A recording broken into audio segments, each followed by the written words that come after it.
I think if you put those two options in front of me, option A is, Kyle, you can have a good night. Option B is, Kyle, you can ruin 10 people's nights. Have you ever had a good night? I mean, they're few and far between. Now, what type of I don't know. top percentage birder is just now getting around to the common raven?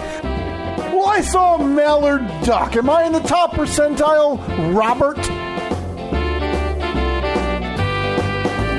I was doing a little D.I. Kyle yesterday. Yeah. Dick Kyle, as we've called it before. You have called it before? Yeah, we've called it that many times. I believe I pushed back on that. I believe the nickname Dick Kyle is offensive and unfair. Ah, well, it's because you're a snowflake. Why don't you go cry to Bernie? Get your free health care elsewhere.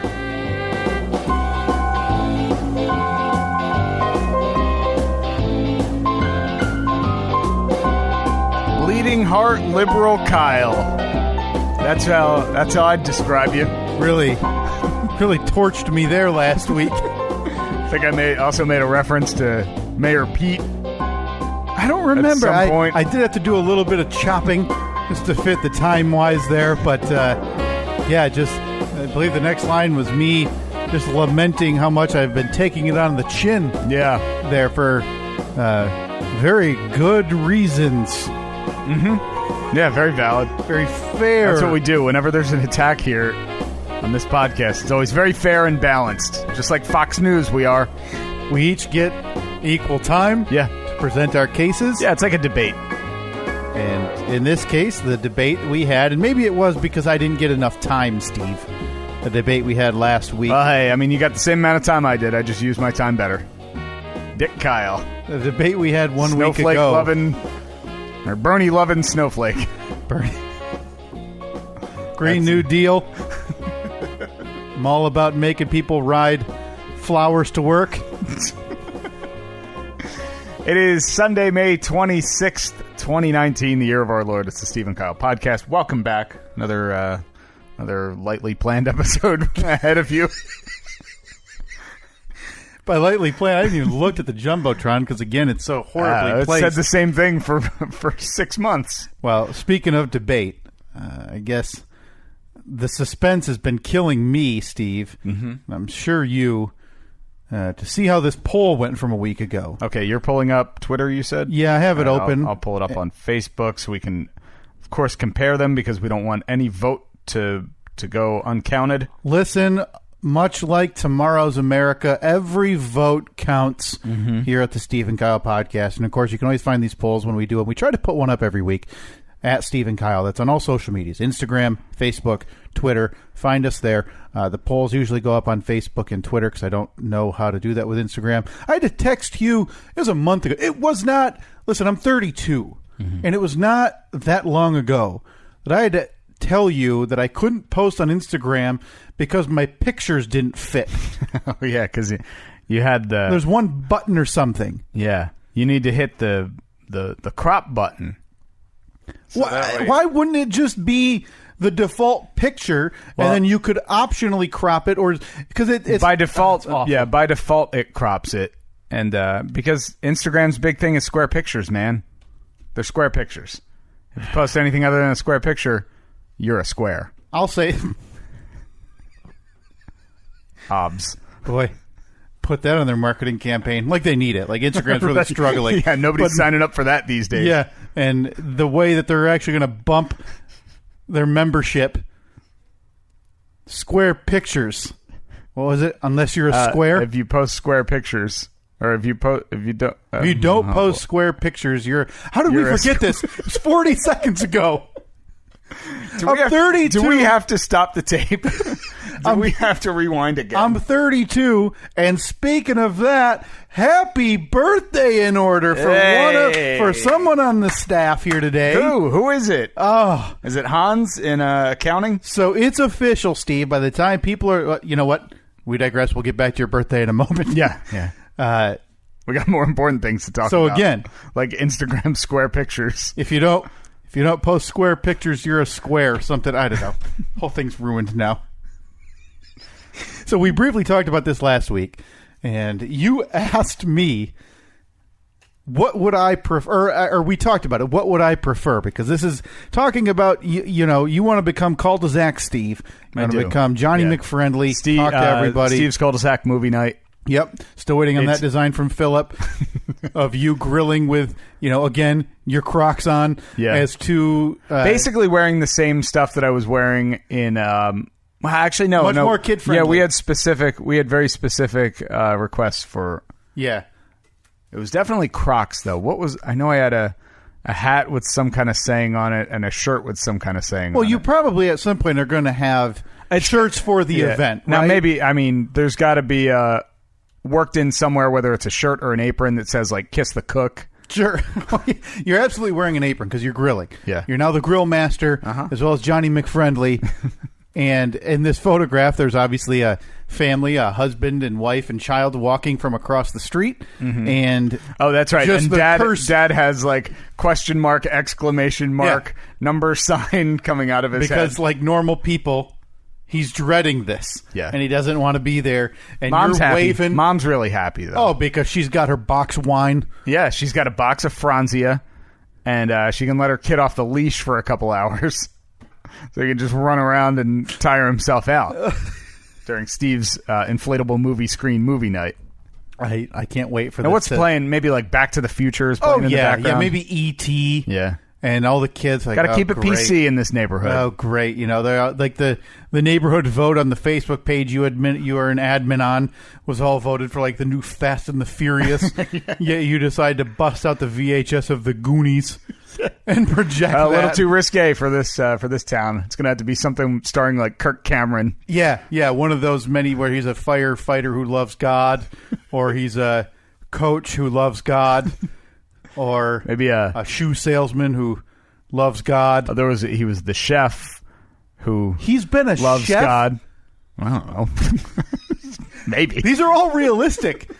Maybe Kurt Cameron, as tired shoe salesman, is having a crisis of life until he finds the good book. God movies.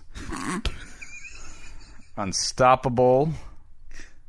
3 inspirational movies featuring Kirk Cameron. Wow, he did one as late as 2013, huh? Oh, seriously? Good for him. I thought there would be one this, like, a month ago. Left Behind. Oh, that's a really short list. Thank you, Insider. That's it? No, there's more. There's like, wasn't there like Fireproof? I swear he was a firefighter. Oh, Monumental. In Search of America's National Treasure. Wasn't that movie already made and it was called National Treasure? Well, yeah, and it was also called any of the Dan Brown, Robert Langdon, Tom Hanks features. So Fireproof was 10 years ago. All right, so 10 years ago. But we digress. So you hated my idea for Steve's cul-de-sac movie nights. And I still do, and I think the neighborhood will hate it. You hate anything that has to do with people in general. Yeah, it's not great. So I think I asked you, I said, would you rather... Have you ever had a good night? Have you ever had a good night? To which you replied, probably not. And then I said, would you rather have a good night all to yourself? Yep. Or ruin 10 other people's nights? So that was... Because that was based on me doing cul-de-sac movie night and you driving through, leaning on the horn, doing donuts out in the street. During the movie. Just to ruin everything. Never showing up. Simply honking the horn so that nobody could enjoy their evening. Like middle fingers out the windows. Yep. So we we presented this question to our faithful audience who always tells the truth, tells it like it is. Well, listen. Always tells the truth. If you ask me, tells it like the audience has been, and I hate to say it because we have a very... Always tells the truth. A touch biased look towards one of the show members. Questions are asked, answers are given. Listen, eventually I'm just going to start recycling these polls because I feel like I have a groundswell of support. And I've talked about this. I feel like my takes, they need a little seasoning. Groundswell of support. Okay. Yeah, it's like a well-done steak. You pull it off too early, it's gross. But I feel like if I posted the neighbor question that we posted a year ago or 6 months ago about how I just, should you want to talk to your neighbors, I feel like if I post that again today, it sways a little bit more my way. I think people start to come around once they think about my takes. Well, let's see this groundswell of support. In the most recent poll, posted 3 days ago, 4 days ago, something like that, what would Kyle prefer? Option A, have a good night to himself. Yeah. Option B, ruin 10 people's nights. And that's listen, down to the wire, this poll with 225 total votes. This one on Facebook was 124 total votes. So just over 220 total votes between the two platforms. Oh, Steve. okay. You already. I got them added up. All right. By the absolute thinnest of margins, ruining 10 people's nights just ekes past have a good night home by himself. Listen, I feel like I turn on the charm burners. The narrowest of margins, 89% to 11% here on Facebook. What was it over there on Twitter? 89 to 11%. Oh, good. Look at that. So, for the first time ever, Facebook and Twitter exactly the same. Listen, I feel like like I said, I turn on the charm burners here for a few weeks, a few months. We repost this thing. When is that? People are. Oh, you're gonna. Oh, starting now. Yeah, people are gonna come around and say, "Hey, right. you know, he doesn't want to. He's not trying to ruin anybody's night." Hey, Kyle, did you have any conversations with your neighbors in the past week? For God's sake, why would I do that? You couldn't even turn on the charm. Listen, Steve, 3 seconds after saying you were going to turn on the charm. If there's one thing that we've said on this podcast, it's that honesty first. You know, so before when we have our pre-show but you just meetings, said you were going to put the charm on. When so that we was have our pre-show meetings, and all the whole crew and staff here puts their hands in a circle, and we, 1, 2, 3, honesty. Yeah, that happens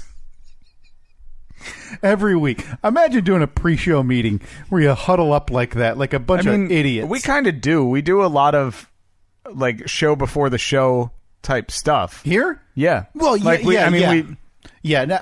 Most of it's not acceptable for air. There were 3 times before we started recording today that I had to say nope, stop. No, that's a good point. Stop. All stuff we're going to have to get to because I have some issues. You got some hot takes. I have hot some takes of brewing. Issues with your neighbor, Steve. Okay, a neighbor you've never met. Well, I have an issue with a neighbor you've met as well as this neighbor's wife. Yeah, now last week I told you about my neighbor that came over. I believe I said his name was Robert. Yep. I had changed his name, obviously. I don't want people harassing my neighbor who I don't even know. Came over, asked me, of course, about trees, because that's the only thing I talk to my neighbors about, is just they want me to pay to get trees cut down, and I say, okay. And I on the way. give him money. He had walked over. This is a neighbor I'd never met before. He walked up, kind of startled me in my driveway, asked about the trees, and I was like, cool, I'm on board. Let's do it. I don't want trees falling on anybody. And then we somehow got on the topic that he was going to some remote island to dig up moose bones for 8 days, which he could then ship off to one university, right? One of the local schools where they would analyze them. That led to discussion about his wife, who is one of the preeminent birders in the county. Those are his words, his claims, not mine. Which is is there a worse brag? No, that's if you have a worse brag than that, we want to hear about it. Just at Steve and Kyle on all social media. I need to know. What is your lamest brag? Yeah, because I'd be curious. Now, this obviously takes some ability to look inward, I guess, is what I'm thinking, because maybe you still think like, hey, this is pretty cool. This is like, I'm pretty cool with this for this reason. But then you realize that you're a, quote, top birder in one county in this state. Yeah. And you realize, wait, that's actually really, one, worthless, and two, kind of silly. Well, worthless maybe. Because remember, we looked up how much birders can make. Oh, sure. And it was like, wasn't it like $130,000? Yeah, up or something? to. And that's if you're writing for magazines and taking pictures of exclusive birds, not doing the exact opposite that your supposed top birder in the county neighbor does, Steve. And I say this because I've been enamored with this week. You have, because it was... What day was it? Well, so we recorded last week Sunday. This is when this all came Sunday, out. And then maybe Tuesday or Wednesday, I got a text from you. Screenshot and some text. And it said... First of all, it's a screenshot, and I looked at the screenshot first, and I thought, I don't know what I'm looking at. Can't make heads or tails. It's names, dates, and numbers. Yep. But I don't... It was like a scorecard of some kind. Very much Excel spreadsheet-like is what is this laid out as, yeah. And your text said, I don't know how she expects to crack the top 10 when she hasn't punched an effing clock in 5 days. Tell Dave or Daryl or whatever the F Mr. Moosebone's name was that they're both hacks, part-time wannabe birders. Boy, I was really fired up. Really about bringing this. it strong. And I said, GD, do they even care? What the F? And they don't. It doesn't seem like they do, Steve. And because I actually followed that up with who I would consider the preeminent birders in this county. Yeah. And that's Tim and Lisa. They're a couple. They're on fire. Listen, these people, this is their lives. I sent you a follow-up screenshot of, I think it was 3 days ago. And by 11:40 in the morning, they had been to 3 parks and had spotted nearly 50 species of bird. You said, Tim and Lisa have been grinding today. Extra time in the weight room paying off. To which I replied, the early bird gets the worm, or as birders say, the blue-breasted sparrow gets the nutrients. I was pretty proud of that one. That was a really good one. It's a nice piece of business. Because I didn't even mean, like when I said the early bird gets the worm, I wasn't even thinking, oh, this is a funny tie-in. A bird pun. That's where we're at. Those are some of my favorites. That's where we're at. Of the puns, I love a good bird pun. I mean, that's where we're at now. 32. Steve's turning 38. We're doing bird puns. So I've been following this all week. You have. Safe to say you now have the website bookmarked? Oh, yeah, I know it. I know it. It autofills on my browsers so I can check where they've all been this day. So I check in this morning, and we're recording this about the normal time we do a little later. Yeah. And I pull it up, and the first thing I do is I hit Control F because I want to find Mr. McMoosebone's wife. See where she's been. And what do I see, Steve, when I type in their name? I see nothing. 0 results. 0 out of 0. Boy. Which means today is May 26th, as you said at the top of the show. Since May 18, this quote-unquote preeminent birder has not punched the clock once.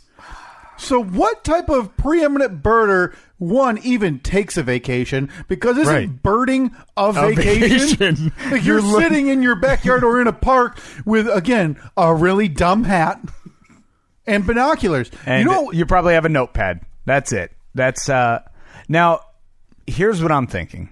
Because Robert, the neighbor, he said he was leaving. This was it's either Saturday or Sunday that I talked to him. And he said that the next day he was leaving for an 8-day trip to dig up moose bones. Sure. Maybe the wife went with him. Do you think maybe she has a paper catalog? Because this island you would think, if it's this remote that we talked about, that she would be able to bird there. You would have a ton of birds. Maybe it's like, maybe you don't tread on other people's turf. Like maybe she's not registered to bird in that area. Maybe it's like a West Side Story Sharks and Jets type thing. Like you don't go into the other but it's blue jays and hummingbirds. yeah. You don't cross into the other the rival team's turf. Do you think maybe she doesn't have her bird registration card? Oh, maybe for this island. Oh, DNR will get you. It's Memorial Day weekend. They're out in full force. If there's one thing, and it makes sense, because if there's one thing dumber than you needing a license to go throw a rod and reel in a pond for a fish, it would be a registration card to look at birds. So Because I'm if you not don't have really- them, you just have to like shield your eyes. Yeah, like if you see a DNR agent walk by and you have your binoculars, and again, your really dumb You hat, just throw them in the lake. you act like you're a clouder. You got your cloud registration, son? Ranger, you see that cumulus? Yeah. Idiot, that's a cumulonimbus. Looks like that could bring some precipitation later. Have a good day. Definitely not looking at birds. And then around your neck is your notepad where you sketched the cloud. But in your hand, you have a book that's just called Clouds. But if you open it up, it's actually birds. Like it's a fake cover. Yeah, because you don't want to pay the fees. You're fighting the man at the bird registration office, the BRO as we call it, the bro. Of course. But one thing I meant to ask, because I think, I don't think I get to mention this last week. You want to become Johnny McFriendly and Steve Cul-de-sac. Of course. It's my dream. Now these people don't live. I got a baby on the way. Yep. I want this baby to grow up in a welcoming, nurturing environment. It takes a village, they say. Yeah. It takes a village to raise a baby. So I need my village. And I don't think you found your village. I think you'll move before this baby Most likely. gets to the age. That probably will happen. And you'll have 4 Jeeps because you can't sell any of them. And you've thought the only way to make money is to spend money. Just keep buying. Yeah, well, you got to spend it to make it. That's what so they say. you're going to have a So flatbed. I'm still in the spending phase. So you're going to have your flatbed with 4 Jeeps, and you're tearing out of town to the village that will actually help raise your child. But that's neither here nor there. You want to bond with it. Now, granted, these people aren't on your cul-de-sac, but they're still in your neighborhood, so you can still be friends with them if in your world. You need to go over there, and we talked about this a while ago. This is the birders. You're still talking about the birders. Yeah. Obviously, Steve. I have no intention to get off of the birders today. Okay. And you need to tell them your new hobby, which we discovered a few months ago. You're going to become Steve the Squirreler. And invite them to your squirrel club. Do I go squirreler or do I go clouder? Ooh, boy. I feel like clouder, they might I mean, if I'm making think you're making the look, joke. if I'm making a trip to the bro to get my registration, I may as well just cover all the bases. What's it, like $5 a piece? $5 a piece. You get your clouder registration card, you get your birder registration card, and you get your squirreler registration card. So you've got, and then, you're going to have one of those, like old wallets used to have, inserts with photos. You're going to pull yours out, and it's going to unfurl, and it's going to have all your registration clouds. The accordion billfold. Yep. And then, but, like a Boy Scout, you're waiting for your last badge. Like, you've been saving up to get I get a sash and everything? Oh, yeah. But you've been saving up so you can go get your tree registration card. Right, because I'm a treer. A treer. That's it. We need to make a club. We need to have a bird, the Steve & Kyle Birder Club. Well, I think it needs to be all-inclusive. It needs to be birds, clouds, trees, squirrels. The Steve & Kyle Nature Club? Yeah. Nature Camp? Oh, Steve & Kyle Nature Camp. And I'm That's already a thinking shirt about it. right there. Here's what I'm thinking already. The name, the Steve & Kyle, big arch letters, but it's like the letters are made out of sticks like you see at those old camps. It was that's how Camp Anawana was on Salute Your Shorts. Yep. Okay, Philip, another one to add to the list. You've been slacking. We need the Steve & Kyle Nature Camp. And again, trees, clouds, birds, squirrels. And I need some binoculars in there, too. There's binoculars. Maybe a rowboat. Oh, absolutely. A rowboat on the pond. Again, we need both of those. I don't know what type of hat they are. Rounded top, flat brim that goes all the way around. Like an explorer hat. Yeah, the explorer's hat that you'll see, the Philip, I swear, you get us that in full color, I will post it and then immediately click order. Oh, I'll buy that in a second. The Me Steve too. & Kyle Nature Camp. I think anybody would buy that because all of our cabins have different names. They're either trees or birds or squirrels. Yeah. Yeah, I want to be in you'll be staying in the Acorn cabin this summer. I'm going to be in Pinewood. That was my dorm freshman year at Monmouth. The Pinewood? Yeah, they were all named after, it was like Pinewood, Elmwood, Maplewood, Spruce, Laurel. They were all named after trees. I feel like this is going to be a little more wholesome than underwear wrestling with your roommates, though. That was off campus. Oh, sorry. Do not mix those two. Philip, that's got to be on the poster. You see the site of the camp, again, Steve and Kyle's Nature Camp, and there's the one sign, and it's just underwear wrestling with a big circle and a line through it, because that's for whatever reason, the one thing that's banned at Steve and Kyle's Nature Camp is underwear wrestling. I can't wait to be wearing this shirt in 1 week. Listen, I would pay for my own. I would wear my own merch. I think that this audio clip needs to be pulled and sent to Philip as soon as we're done recording. Yeah, we can do that. Because I want to be wearing the shirt by the time this episode comes out in 2 days. Because we want some new merch. And the ideas we've had, we're on a creative hot streak, Steve. We're on a tear. There's authors, there's artists. People wish they could have a creative hot streak. Going back to That's So Kyle, the sitcom starring me as a bumbling idiot with a pail on his foot, a tennis ball on his nose, pudding coming out of his pocket, and a bucket of water about to fall on him from a door. And are you doing the? Oh yeah, the Lucky Billy pose. Lucky Billy pose. And then we've got, what was the one last week? We came up with, or 2 weeks ago, there was one regarding you. Listen, we're on a hot streak. It was the Steve's cul-de-sac the movie Steve night. Cul-de-sac's movie night, and now this Steve and Kyle's Nature Camp. Are you kidding me? Oh, I love it. Oh, hold on, I just thought of the best idea for it. The whole the image that we see. You're actually looking at the image through binoculars, so you see like the kind of. It's basically like two circles. Two big circles. Okay. All right. Oh, that's But isn't nice. that going to... Now, listen, we're dancing with the devil there because my only fear is that a woman buys this shirt. Oh, yeah. Yeah, it might be unfortunately shaped. Look, you know something? This has happened before. This is our definitely... very first piece of merchandise, and we got a note like a week later like, yeah, it's great. I got Steve on my left boob and Kyle on my right. Look, sometimes the creative process skips a few steps. We talked quality control, not really our strong suit. At our billboard visit in Van Wert, we happened to have the design of the Stevie Tortellini pizza miniskirt show up in person. Yeah, Lynn brought it. Lynn brought it, and so her boyfriend wouldn't let her wear it because on her butt it says "Hot, Fresh, Strange." We're the worst. We're so bad at this. We have good ideas, and this is why we have people like Philip. This is why we have rude people like Zach, who, when you give him an idea, just draws you as a Teenage Mutant Ninja Turtles villain. But we have creative. We have the creative. We have Nikki. Can't forget about Nikki. Draws. For God's Nikki. sake.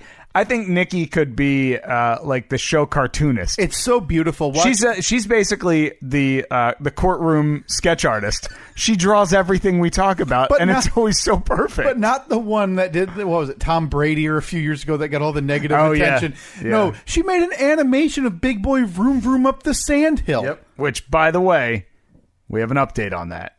But we digress.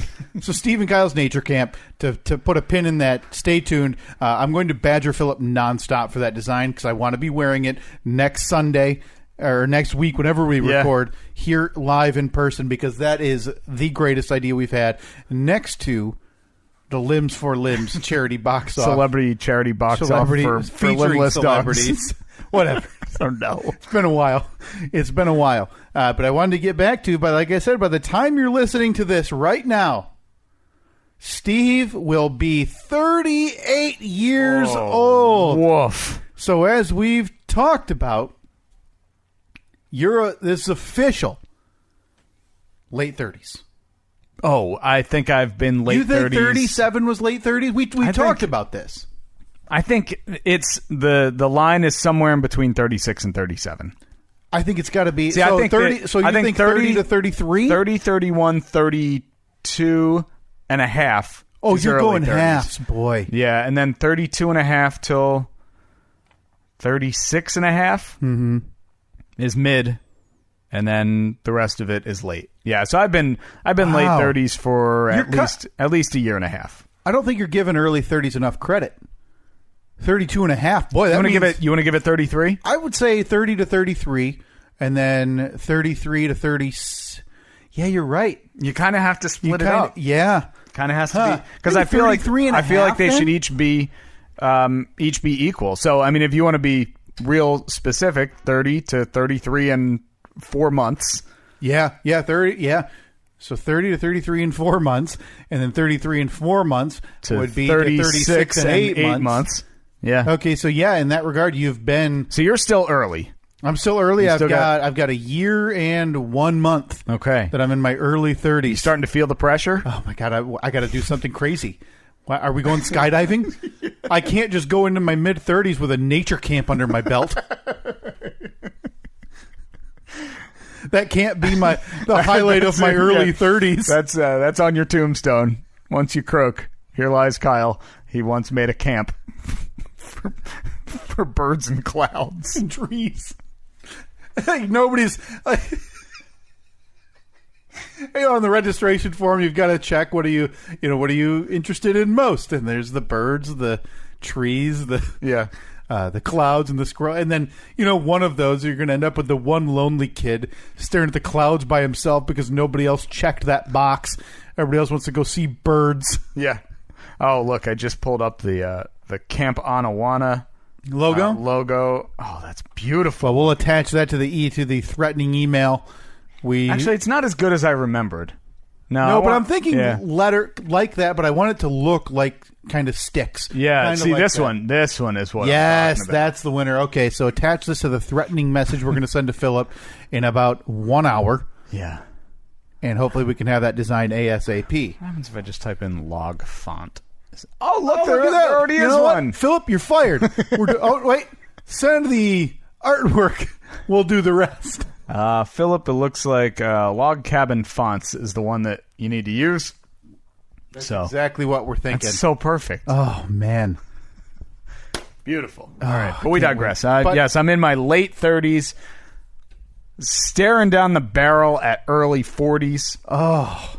Just two years left until the big 4-0. What's the big plans for the birthday? And now, obviously, it's Memorial Day weekend here, and maybe do we want to do what we did last year here? What did we do last year? We gave the greatest gift to our veterans. Oh, we dropped the episode a day early. I mean, you're welcome, vets. Let's still do Tuesday. Steve, anti-military. I'm thinking that we give him something bigger. Oh, okay. What do you got? Free registration to nature camp. Bird expedition with just the two of us. I want this. I wanted a bumper stickers. I think because I want just the logo. Yeah, because there has to be the T-shirts that say like "I survived Steve and Kyle's nature camp." You're going to be so busy, Philip. I hope you have the time in the day. You're not a veteran. You got plenty of time. Memorial Day weekend, you're free. Yeah. I like this idea. I like the nature camp idea. I like the shirt idea. But we digress. Steve. You're turning 38. What's the big plans? Nothing really. I think we're gonna go out to dinner. Go to a nice steak dinner. Yeah, maybe a dinner one night next week.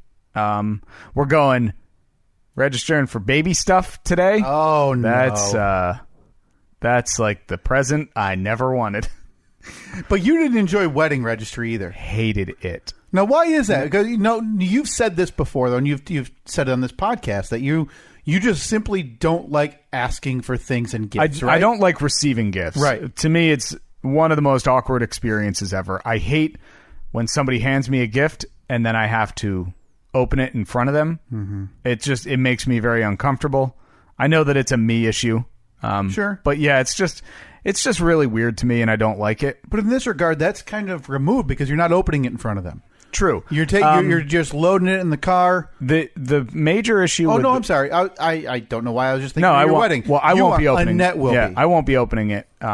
So this one, the issue I had with wedding was I don't know. I've just like if I need something, I just go out and get it. And then I felt like I just felt greedy. Like, hey, everyone already.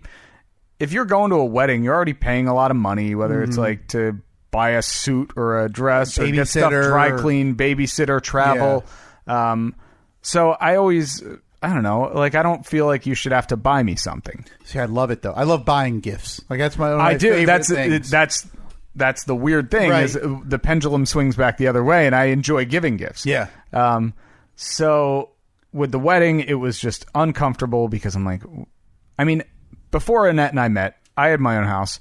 She had her own house. You had a lot of stuff. We already had, like, when we moved in together, Sure. we already weeded out the weaker stuff that we had. Yeah. So like, oh, you have these measuring cups. Well, these are nicer, so let's get rid of these. Mm-hmm. And so we already had all the stuff we needed, so I didn't feel like we needed anything. I was perfectly happy just saying, like, give it all to charity. Don't need anything. Mm-hmm. In fact, one of the things on our registry, if you wanted to, in lieu of a gift, you could make a donation to the local Humane Society, which is where we got Toby from, even though this was long before we got him. But anyway, so the reason we're going registering for baby stuff today. I'm not looking forward to it just because I don't like going out and going shopping. Not just because it's this. Was it before we opened the mics then that you had said Annette was the shameless, greedy gift monger? Was that just before the mics or was that on air? I forget. Yeah, that was before. Oh, edit that out. That didn't happen, Annette. Oh, God. That did not happen. I mean, earlier, God, she can't wait to go, and she keeps rubbing her fingers together like the money sign. Yeah, but all of a sudden, she's Johnny Manziel. You were telling me that one of your favorite things is to just stare in your wife's eyes. You said it was weird because this morning they looked like the money sign. Yeah, she keeps insisting that we turn one of the... we turn a spare room in the house into the coin swimming pool from DuckTales. Was that DuckTales? Yeah. Ebenezer Scrooge was. That's right. Uncle. Dive in and swim in his money. Yeah, that's a net with baby stuff. First of all, I don't know the first thing about babies, so I don't know what I'm looking for. Right. Well, and that's what you're not going to know what you're looking at either. No. Half of the stuff you're going to see, like, what is this? Yeah. Is this a binky or a boopsie? I don't know. Wait, how many do I just need one? Oh, I need 3 dozen. Yeah. Cool. And you know what I would bottles? say? How many bottles do I need? 5? No? 50? There's no in between? Yeah. What? And one thing, like, you'll realize there's something called, Steve, and I still, I won't use it. It's called the nose Frida. You ever heard of that thing? Nose Frida? Oh, is that the little thing that sucks boogers out of the nose? Awful. It's the worst sound because it's, like you hear that sound, which is fine, but then you hear thump. No. Not happening. My kid's going to learn to blow her nose from day one. That's a Katie adventure on my end. I do not mess with that. I've told her that I'm used to diapers. It is what it is. Yeah. That for one that sound of stop doing that is the worst thing ever, and I won't use it. I leave the room when Katie's using it. It creeps me out. It's not okay. You'll realize what that is. There's so many things you're going to look at. My one recommendation, I wouldn't even ask for blankets. People will make you blankets. Yeah. They'll give them to you. I think as mom's gifts. making a quilt. You're going to end up like me with 50 blankets. But you can't, like, for the first however long, the kid can't have a blanket on it anyway. Yeah. Oh, and Annette's really going to hate that because you can't really sell those ones. Or return them. Yeah. She's already especially thinking if they're all about customized. She's already thinking about the Target card she's going to have to buy, a new tennis racket. Big screen TV and a bicycle. And so this is coming today. So you get to go now. So you did this probably roughly a year ago, I would bet. Yeah, it was almost exactly 1 year ago. Are you nervous or kind of tenuous about the last time you registered? It caused PK had to intervene. One of the biggest premarital blow-ups that you've had with your now wife. Yeah, and it was about. Go ahead, get it out. A second crock pot. Yeah. So let me just recap that. One of the biggest arguments in Steve and Annette's history together, outside of him screaming at her about drywall. Oh, look, come on. If she had just carried it right. Has been about a second crock pot, which, to this day, the argument's over. But, Steve, I stood by you then. I stand by you now. How many times have you used simultaneously both of those crock pots? How many times have you needed both of them? Let me count. 1, 2, 3, 0. But it's nice. You have the room for it. I'm sure it's not taking up any additional space. Are you nervous about that at all? Because now she's pregnant. And now, granted, being married and getting married, that's a stressful time in itself. But things are a little bit different. Yeah. I don't think I am, just because, like I said, I don't know what I need. So if you tell me I need 50 of something, you're the expert. I'm going to buy 50 of it. You're not going to, you're not afraid that you're going to run into, her or you saying we need a second pack and play or a second high chair for the road. Look, I can't say that.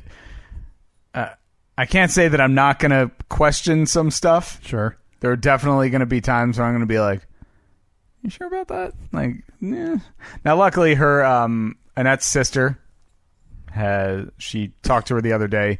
She gave a lot of suggestions of like, here's stuff you need. Here's stuff that everyone says you need that you probably don't need. Right. So between, I think we'll be okay.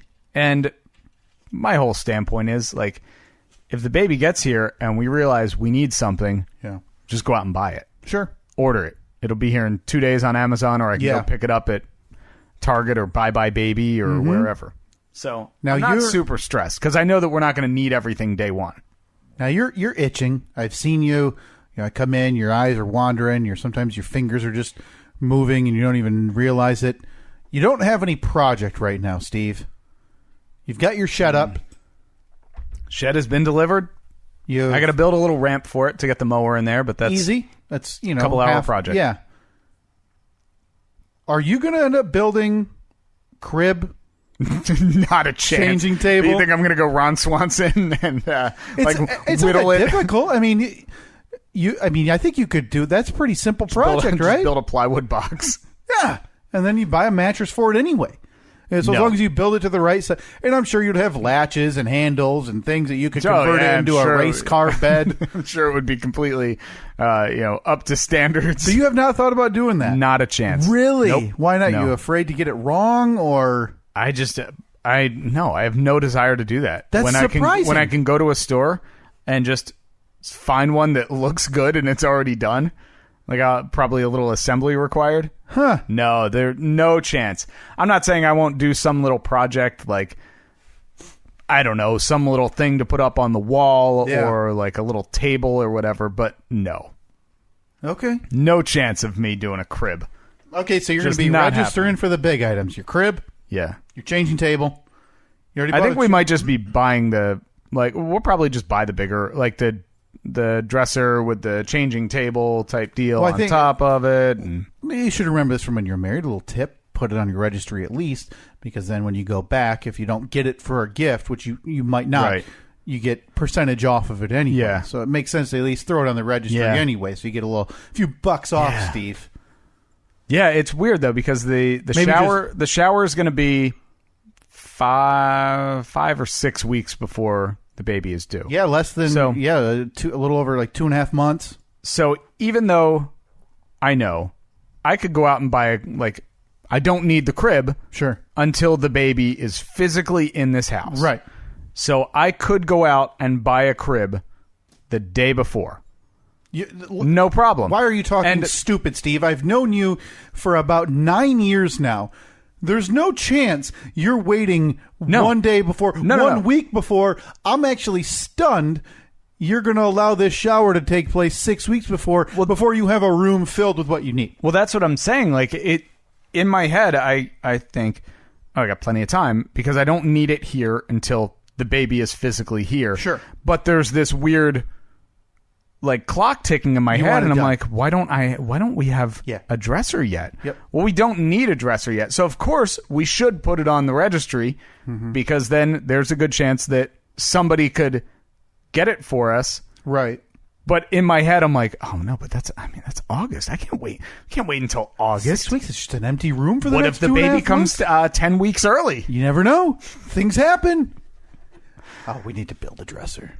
It's so crazy. It's so weird how your brain. I don't think everybody's like that, though. I think I know that. Well, I don't know what type of personality that is, but you and I are similar in that regard. Well, they say you it don't a lot want to wait because, women go through nesting where it's like get rid of this stuff and we need this stuff and everything needs to be perfect and the house needs to be ready. And I totally get that because of Annette's going through a heck of a lot more than I'm going through. Yeah. With body changes and hormones and everything like that. Yet 3 weeks ago, you made her go pick up sticks. Well, look, I mean, sometimes the yard needs to be cleaned up. 2 weeks ago, you made her drive I don't know what the hell that was, a lawn boat. Thing was massive. Lawn boat. Some call it a tractor. Is that what... Real farm boy, are you? Is that what the farming community calls it? Yeah, the old lawn boat. But you had her monkeying up on that, moving rocks. Yeah. Nah, she was just flattening out the ground a bit. I mean, listen, I'm no one to talk. I had my wife helping a 13-hour workday of building a monstrosity of a bookshelf that we screwed into the wall in our basement. Was that right? That was before Reed was born, right? Oh, yeah. No, that was last summer. It was about, not this exact time, but it was about this time. So she was, 4 or 5 months pregnant at that point. Yeah. Hauling lumber, sawing things. Yeah. Building bookshelf. Yeah. So, I guess I can't talk too much out of turn. Everything's kind of weird right now. We're in this weird holding pattern. I still have to finish stuff in the nursery, construction-wise. I have to... Total, I have maybe an hour's worth of work to do. But you're not doing it because it's trim. I've just put it off for 6 weeks at this point. Which there is a track record of that. I hate it. I hate it so much. It's even all sanded. I just have to go in there and put a couple pieces of tape up and then take my little mini roller and go whoop, whoop, whoop. Done. It's not bad. And you just don't want to do it. You just don't want to do it. Come on. You and me. Oh, you're going to help. Build a dresser. What's the easiest of those to build? Between a changing table, a crib, and a dresser. One of the three big ones. Probably changing table.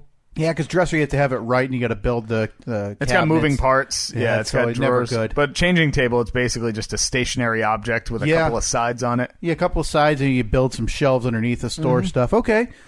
Yeah, we could do that. All right, let's hit up the lumberyard. Yeah, we got jigsaw. We can make some designs on the. I'm sure it'll line up perfect. All right, yeah. So we're doing it. Yeah. You and I are going to go load up the Jeep. Going to bring home some 16-footers. Yeah. And build us a changing. Okay. Yeah, can't wait. I'm in a project mood. Are you? Ever since I did the deck a couple of weeks ago, and the deck went horrifically. So your deck right now looks like a zebra, no doubt, right? Yeah. Oh, yeah. Because what have you considered doing the rest of it? Not right now. I'm thinking about doing it in waves, but it was such a nightmare because, and we didn't talk about this, I'm not going to get too in depth because it's not that interesting. When they initially built this deck, they used screws, but they used screws that weren't appropriate for lumber and or outside, they're supposed to be, as you told me, Steve, they should be coated. Yeah, because the stuff that they use to pressure treat wood, it's basically like formaldehyde. Yep. It's what preserves the wood, but it's very corrosive. So if you don't use a screw that has that's rated for it, it'll basically just eat through it. So we were pulling. So every screw you pulled out was no doubt rusted away. And they wouldn't even come out. Some of them, they were coming out in what looked like tiny, blackened and thin. Obviously the threads had worn off. Yep. And they were just standard Phillips head, so they weren't coming out. So it took way longer than it should have. Now we replaced all of our handrail, and I want to say 14 actual deck boards. Man, I just realized I have a 10-foot piece of handrail in the garage if you need it. Just 2x4? No, it's like... Oh, see, ours was 2x4. Yeah, see, it's got the little curved edges. Oh, a little fancy. Yeah, that was left over. It was just sitting on the deck when at this house.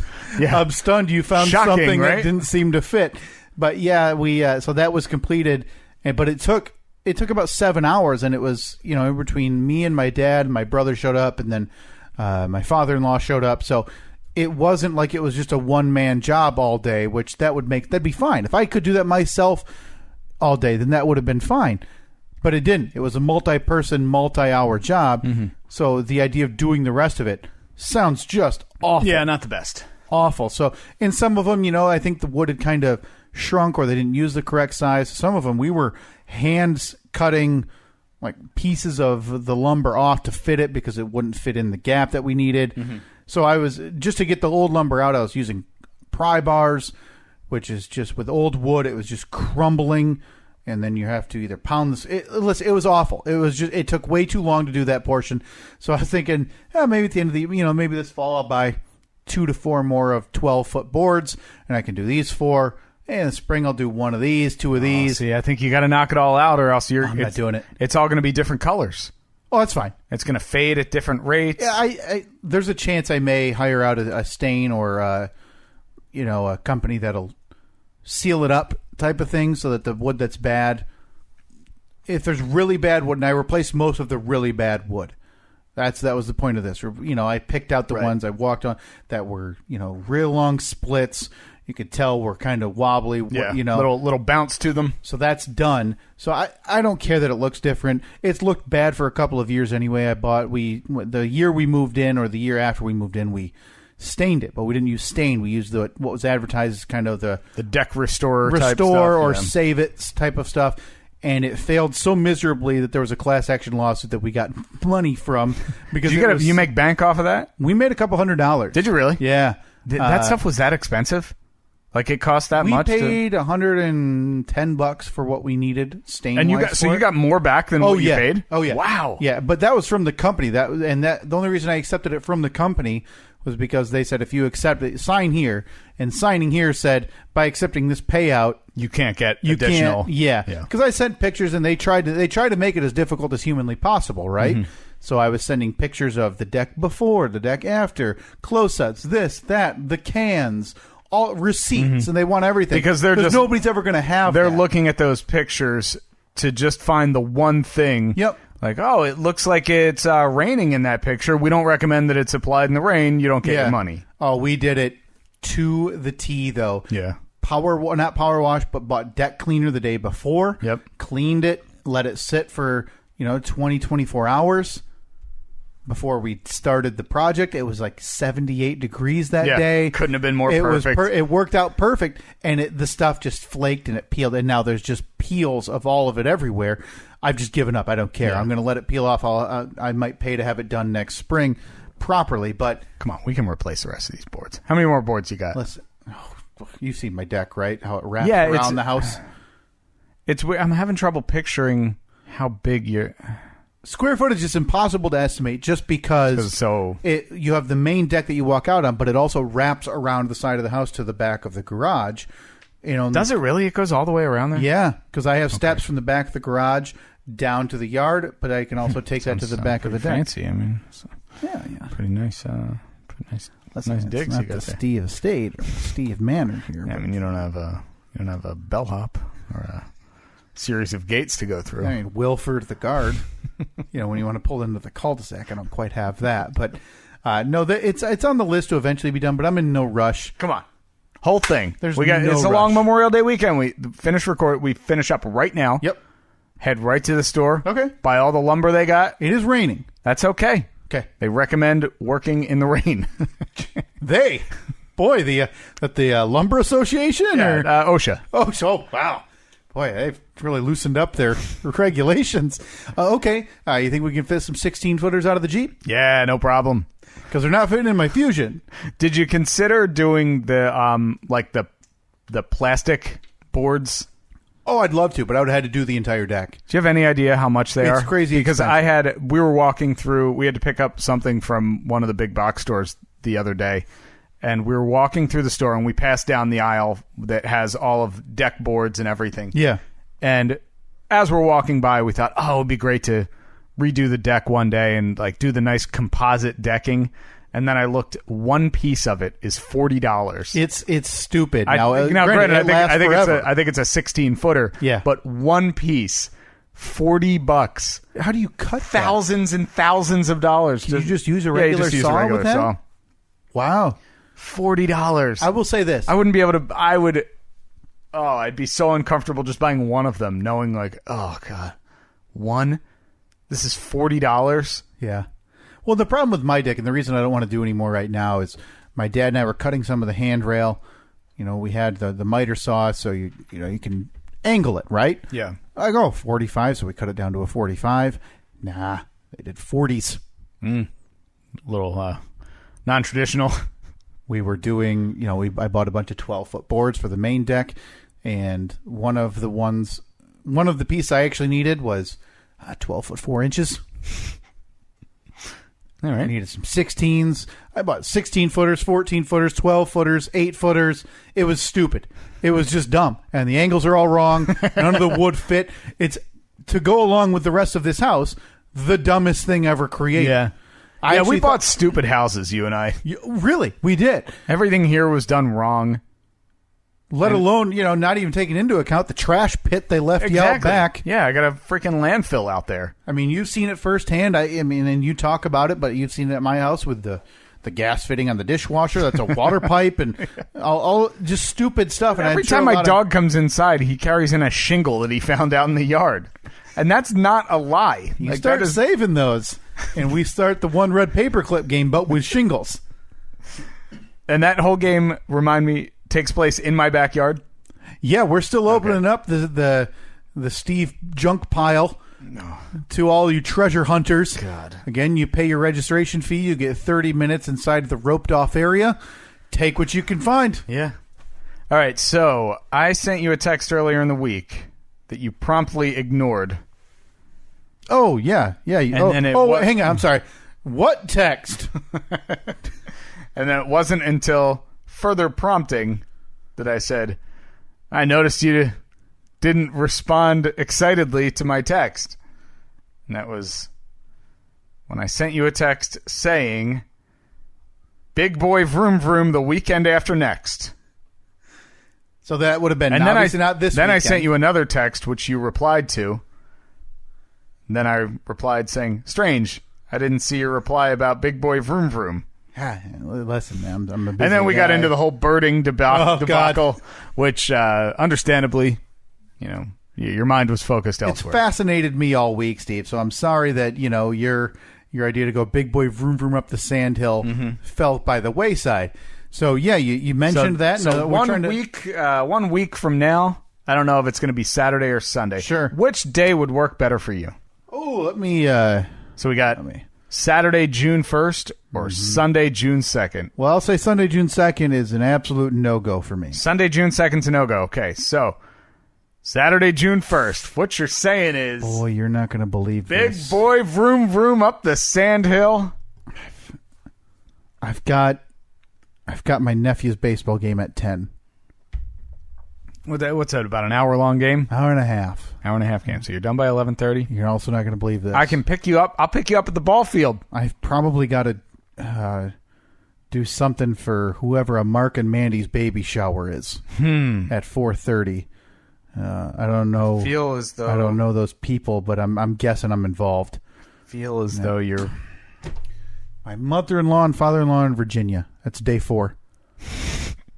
So it's just too tight. It's just back. So it's just too tight.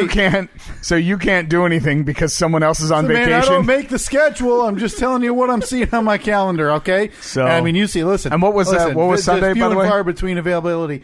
Katie works, so I'd have to take Reed. Yeah.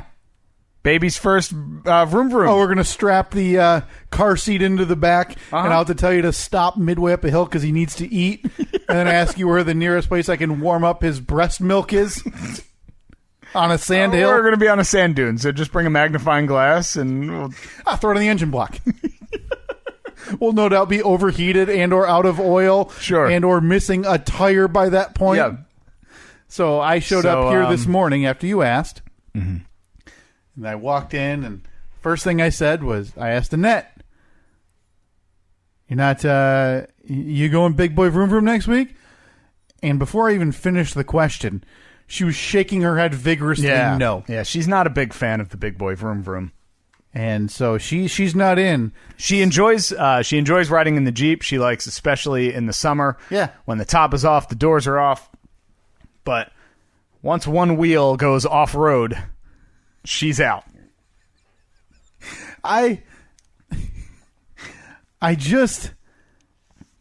It's hard to see why, because I saw a Facebook or a social media post. I think you put it out on all platforms the other day.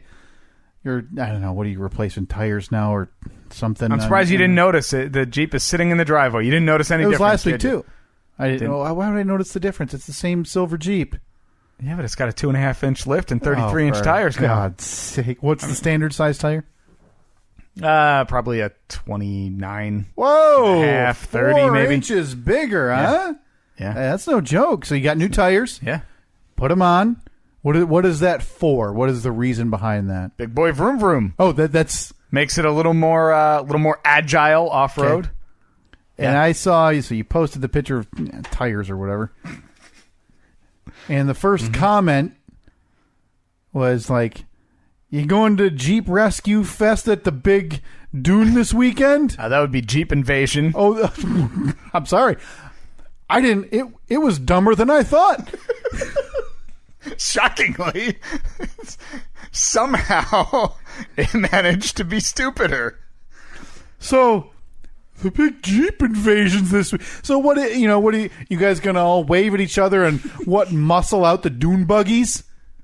Is that what happens? Yeah. All the because what are there ATVs out there? Oh yeah. There would be ton of ATVs. So the ATVs Jeeps, not welcomed. Trucks, dune buggies, everything. Not welcomed. Take your Ford Ranger with the big tires and the lift kit. Get out of our way. This is Jeep weekend. This is Jeep Invasion. You guys are gonna have your Jeep shirts on. Yep. Your bumper stickers on that says, "If you could read this, turn my Jeep over." Flip me over. Yep. It's a Jeep thing you wouldn't understand.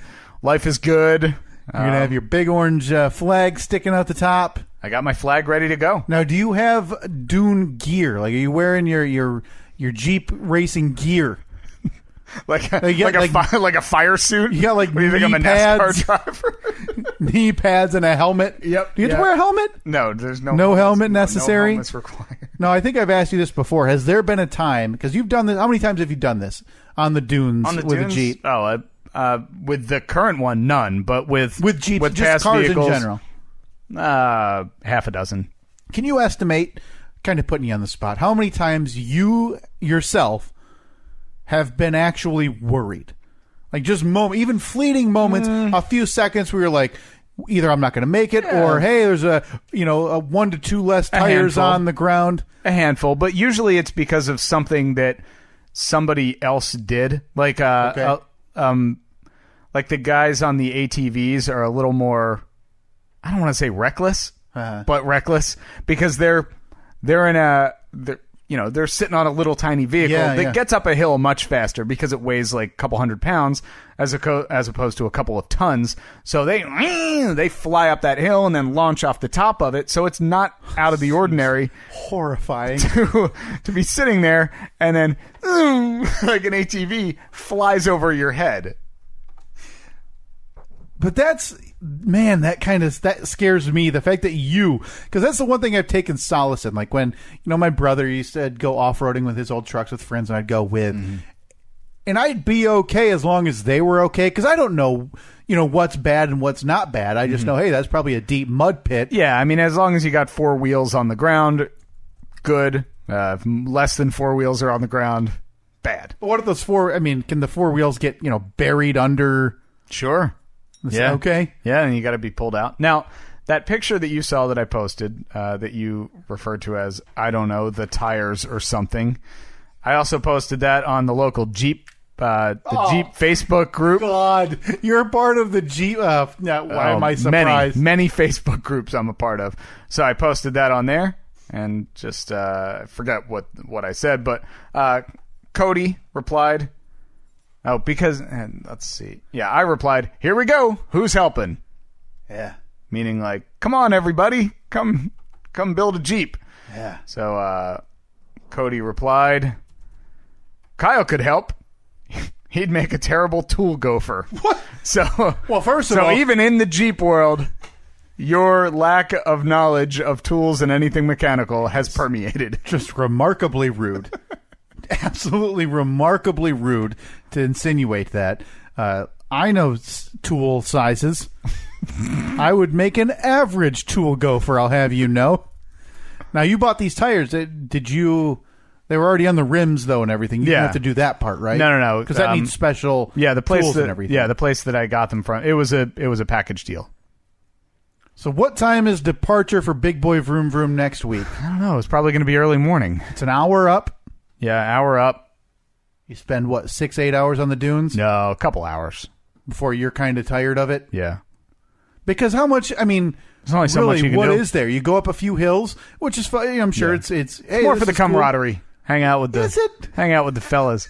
Oh, you'll meet all these new people. Oh, Jesus.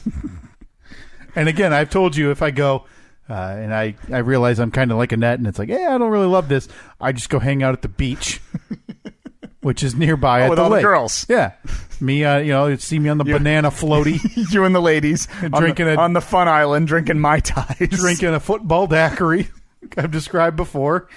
Sunglasses with, flowers out the side or whatever. Yeah, of course. Oh, you'll fit right in. Catching up on all the gossip in Jeep land from all the Jeep wives who've decided they don't want to go up the sandhills either. Yep. So you're out, is what you're saying? I'm not saying that at all. So you're saying... You basically gave a myriad of reasons why... One of your reasons for not being able to go is that your in-laws were out of town. You don't know the stress that puts on a... on a son-in-law?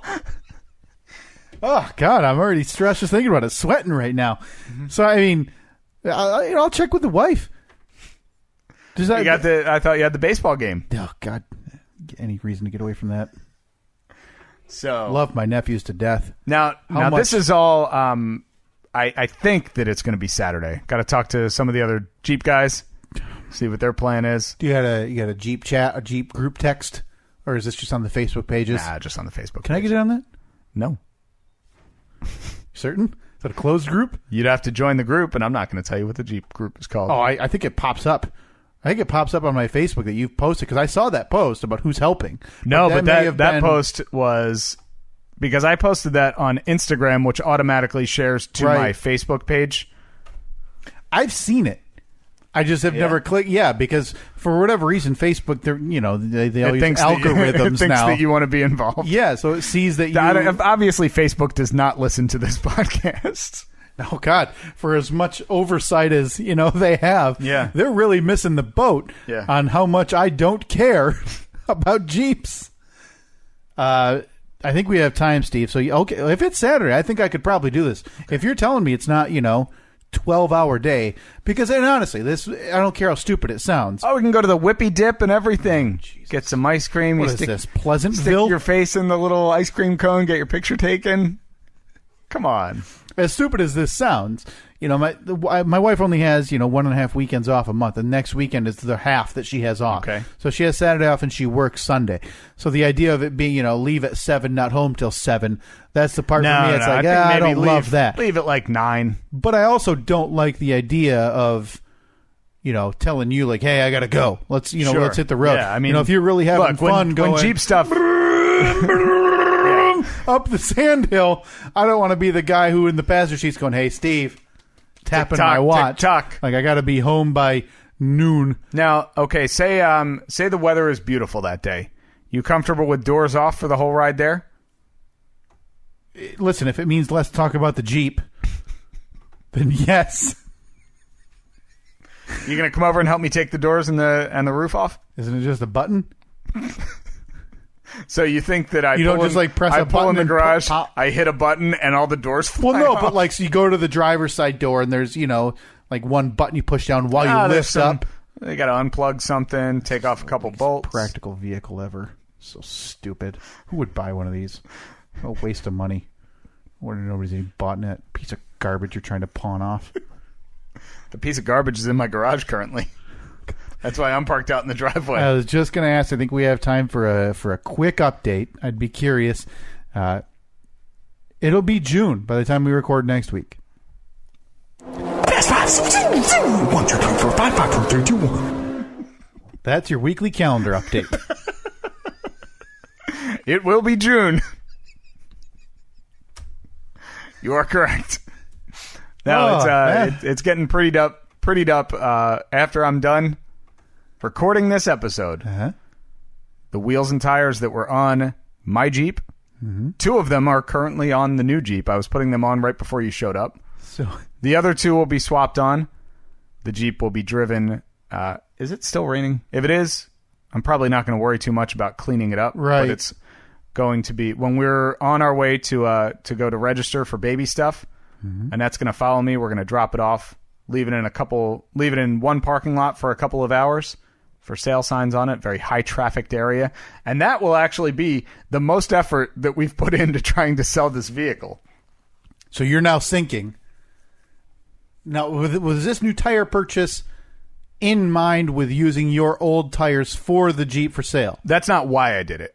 I had been planning on doing the new tire purchase for a while, and it just works out that the ones that were on the Jeep are still in good enough shape where I can put them on the other Jeep.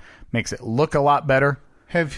Maybe, hopefully, a little more desirable. Give me a round figure. I'm not asking for specifics. It's not my business. Could you have sold the tires that you're taking off of your Jeep for an okay amount of money? Like, you would have been happy with it because they're in good enough shape. That's what the plan is.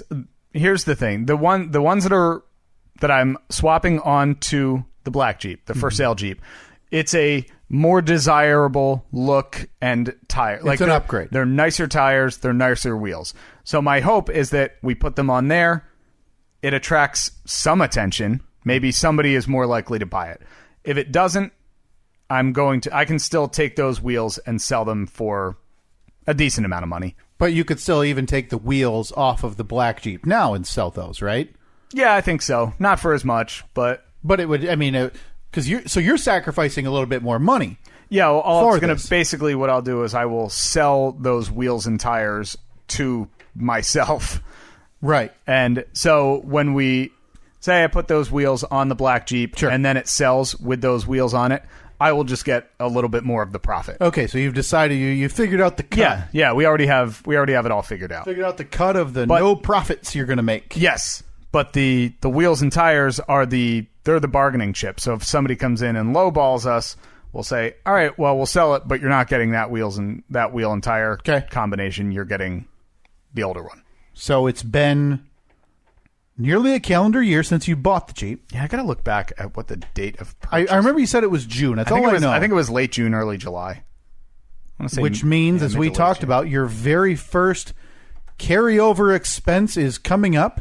That'll be the re-registration in August. Yeah, I think late August, early September, somewhere around there. Because we didn't register it until it was 100% roadworthy.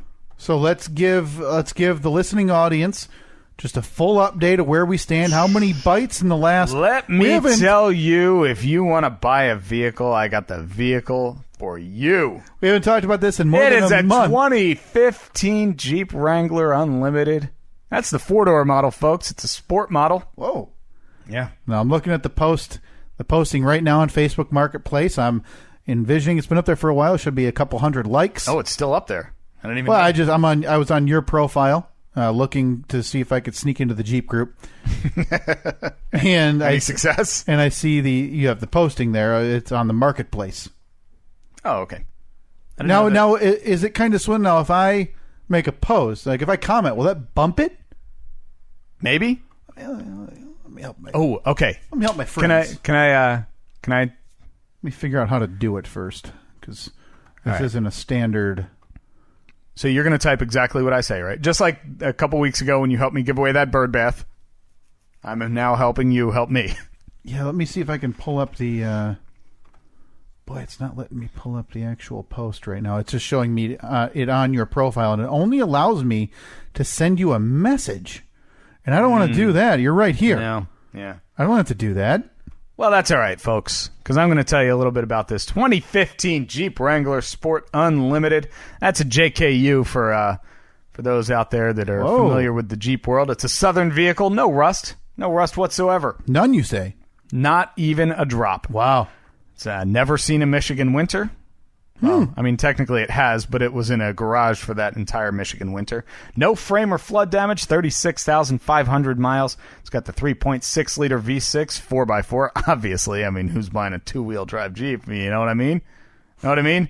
Rubicon shocks and springs. It's also got Rubicon wheels and tires now, black interior. Factory touchscreen radio, removable 3-piece hardtop. Rebuilt title from the state of Michigan. Now, Other than that, I'm looking, and I see other Jeeps of that same variety. And you're the cheapest. yeah. You're the most affordable Jeep in that description you just made, black, and now you're putting the upgraded tires on it. Listen, folks, if you're in the market for a triple murder Jeep from a different state, the blood's been wiped off, Yeah. steering wheel with the blood spatter's been replaced, and new tires going on today. That's right. Message us for details. And Steve will light you up with way too many follow-ups and hopes to unload the burden that is this monstrosity they delved into 1 year ago. It'll be you'll get a lot of, please. The very first, the inaugural, Are you still there? and the final Please buy this Jeep. project for Second Chance Jeeps can be yours. Message us for details. Yes. Don't be weird. Don't be a weirdo. Don't seek out Steve's address and Nope. come look, because I know he just said it's in his garage, but that was a lie. It's not. By the time this episode is out, it will not be in my garage. Moving it out once the tires our tires are gone or on. Also, message Steve if you want tires. He might have a set of 4. Might have one. Yeah. Maybe Set of 5. I got 5. allow him You get a full-size spare, too. to recoup some of the burden, the overwhelming costs, and static nature of Steve's investment. The dark cloud that has been looming over me for about 10 months. For God's sake, the man has a child on the way. Help him. He'll take break even. He said it off air. I'm swimming in debt, and I just need someone to throw me a lifeline. He said it off air. He'll take break even. They're coming to repossess the house. He'll even take a slight loss to get this cinder block of debt off of his chest today. Please message him and don't wink, wink, lowball. Steve only wants profits. Yeah. Big money, big money. That's all I want. No whammies. I'll tell you what. Somebody that listens to this podcast makes an offer on this vehicle. Stay tuned, folks. You got a deal coming. I'm willing to, out of my own pocket, buy you 2 pieces of garbage merch. Whoa! From our store, of which we profit. Okay. Like that, huh? Yeah. It's pretty savvy. Whoa. How about you? Using your own money. Wink, wink. Plus, we'll throw you a pack of Big League Chew, some BLC. Big League Chew, not guaranteed. Might be gone.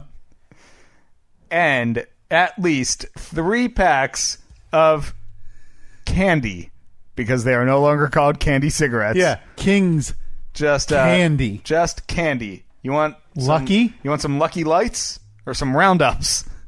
Or Wait, some- Roundup. That's the name of like a chemical, right? Well, yeah. I mean, in one, they're using a camel Okay. as an image. That's a Boy, stallion. That's not a camel. Yeah, I was going to say That's a person on a horse. I feel like that would be a blatant copyright infringement. Stallion. Listen to that, folks. A bonus package if you mention the Steve and Kyle podcast and refuse to mention the triple murder that took place. How about, would you be open to a guest spot on the podcast No, from this person? not at all. Okay. What? So I tell can you go what. sit in that recliner I'll tell you what, while you folks. guys talk tires? Folks, guest appearance on the inaugural episode of the Steve podcast. No, we do an absolute guest appearance because I want to hear but we're not why doing it they here. threw- We're doing it at the radio station because I don't want those freaks in my No, house. that's fine. None of these just mongrels are coming into this studio. Yeah, we can do that because I I'm want to looking your know. way, Brothers Humphrey. You can pull your money together. Oh, for God's sake! Listen. The cigarette they let me use for the picture at the billboard, they wanted back so they could wipe off. I think they got money for your murder. Well, Jeep. they loaned you. They're loan sharks. Yeah. They loaned you that money. They could get the money. They're so good at that, they screwed up the interest rate and they took 12 cents. Look, I don't need you to be good at math. I just need you to be good at counting the money. Preferably bad at math if you're buying this. Yeah. Preferably bad at Kelly Blue Book. Look, I'll do a finance plan for you. No, you won't. That's dumb. Don't say that. Oh, it's going to be 3,000% interest. Okay, but you'll never see the second payment. Yeah. And then they'll be living in, Arizona to get away from you, and then you'll be, hiring a loan shark or a bail bondsman to go hunt down the brothers Humphrey in Arizona as they live in their hut with a too nice Jeep. Financing may not be available. I'm glad you changed your mind. You may have to you may have to fill out an application with the bank. Yeah. Of course. Let us know. Steve wants to sell. Well, I won't say wants to sell this. Steve needs to sell this. Please. Please, for the love of God. You know what I need to come up with? One of those, every now and then you see like the viral videos that get posted on Craigslist or whatever because it's like somebody's trying to sell their 1986 Corolla and they make like the video that looks like it's the new car commercial, but it's for an 86 Corolla. And it talks about the rust spots in the floor and the fact that it gets 4 miles a gallon. Listen, do that. We've done a really nice job of pitching this. Mm-hmm. I don't think there's anything wrong with it outside of the triple murder, the salvage title. But other than that, not rebuilt title. Rebuilt title. How not salvage. I did not mean no frame damage. No frame damage. Needed a new front axle. Needed a fender. Needed a bumper. Mm-hmm. And that's pretty much it. Wow. Sounds like it's brand new, Steve. 36,500 miles. Whoa! Non-Michigan miles. Non-Michigan. It's only got like 30 Michigan miles on it. Oh, God, the rest of them, Louisiana miles. Somebody buy this because at first this thing is from the bayou. At first this was a joke. So we'll call it Crawdad. But now I really feel bad. It's been so long. Yeah. I mean, Annette's sitting up there. She looks at the checking account every week. Mm-hmm. Yeah. Well, more of her dies, and she can't afford any more. She's got a baby.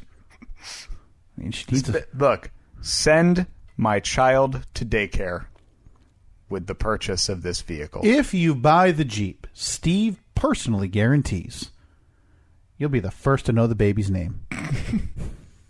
I'd do that. I would do that. Oh my God, that's so desperate. You would have. And so before you'd have your mother, baby name exclusivity. Not that you'd get to choose the baby. No. But you would know before Steve's mom. Yeah, sure. Before Annette's mom. Yeah, and I mean, third before me. Yeah, of course. Sure, you'd be the first to know. Wink, wink. Have you guys? Nope. Yeah. Well, to talk about it next week. I have questions. I don't know if you guys have been talking about your birth plan. I have so many questions, Steve. What is a birth plan? Oh God. Is that just like, hey, you can't be in the delivery room? Give him a. I feel so bad for you. You have 3 months. Yeah. Your world's so good. Is that enough time?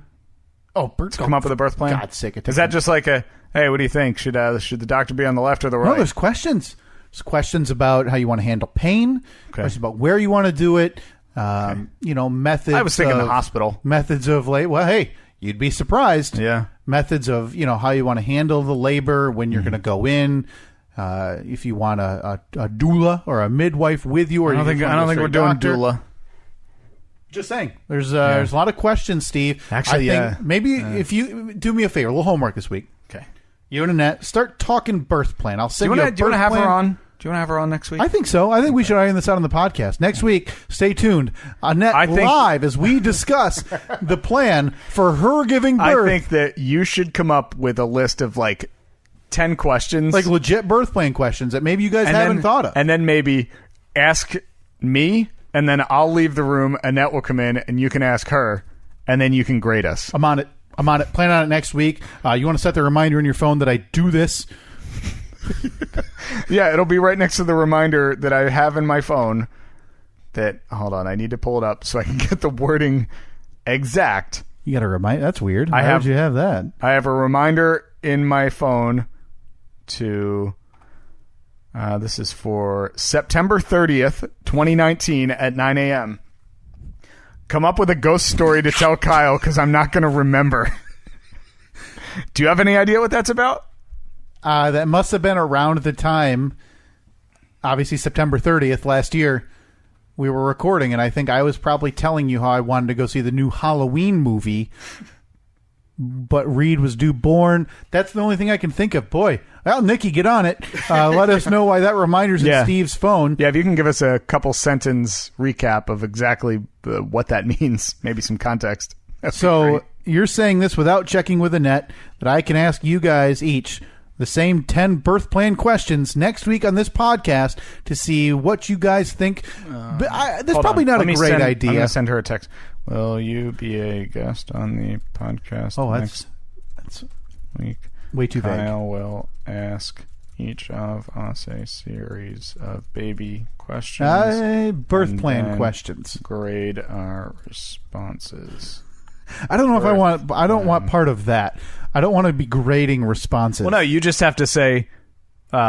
Basically, you just have to tell us how many of our lined responses. Up. Okay, good. Because I don't want. Yeah. And you have to give that's a B, and it has to be a little bit of leeway too. Like, sure. Like if you're not using the exact words, it's still going to qualify. Like if I say 60 and she says 62, that's pretty. Yeah, I might even see if I still have our birth plan checklist or birth plan that was There's a checklist. Up. Well. There's questions you need to answer before delivery is upon you two that should be, well, not should be, they absolutely need to be discussed personally before discussed on a podcast, but maybe we should do things a little bit backwards. Yeah. So maybe next week we'll have this, maybe in coming weeks we'll have this. That, again, is something that you should discuss on a personal level. Oh, Annette is in, and she is thrilled about it. Her response, oh, crap, I guess. The ringing endorsement that we so have come to know and love from Annette in regards to this podcast. And, well, to be fair, most of our listeners, crap, I guess. All right, are we going to do Fast Five this week? We can do it. God, we should. If we skipped it last week, let's, All right, here we go. We'll make it quick. Fast Five. Super Fast Five? 5, 4, 3, 2, 1. Maybe not super fast five, but... Okay, because I really enjoy Super Fast Five, where we just yell like Hillary Clinton, Donald Trump, and none of it makes sense. No. All right, you can go for it. Okay, Mount Everest. Oh, that picture was crazy. Unbelievable. The traffic jam. I always assumed that like it was one person at a time. At and the top it is of most of the time. This year has been notoriously bad. Art Briles. Don't know who that is. Oh, we'll come back. You'll remember. Adam Levine. Oh, Maroon 5, right? What did he do? What happened? Quit the Voice.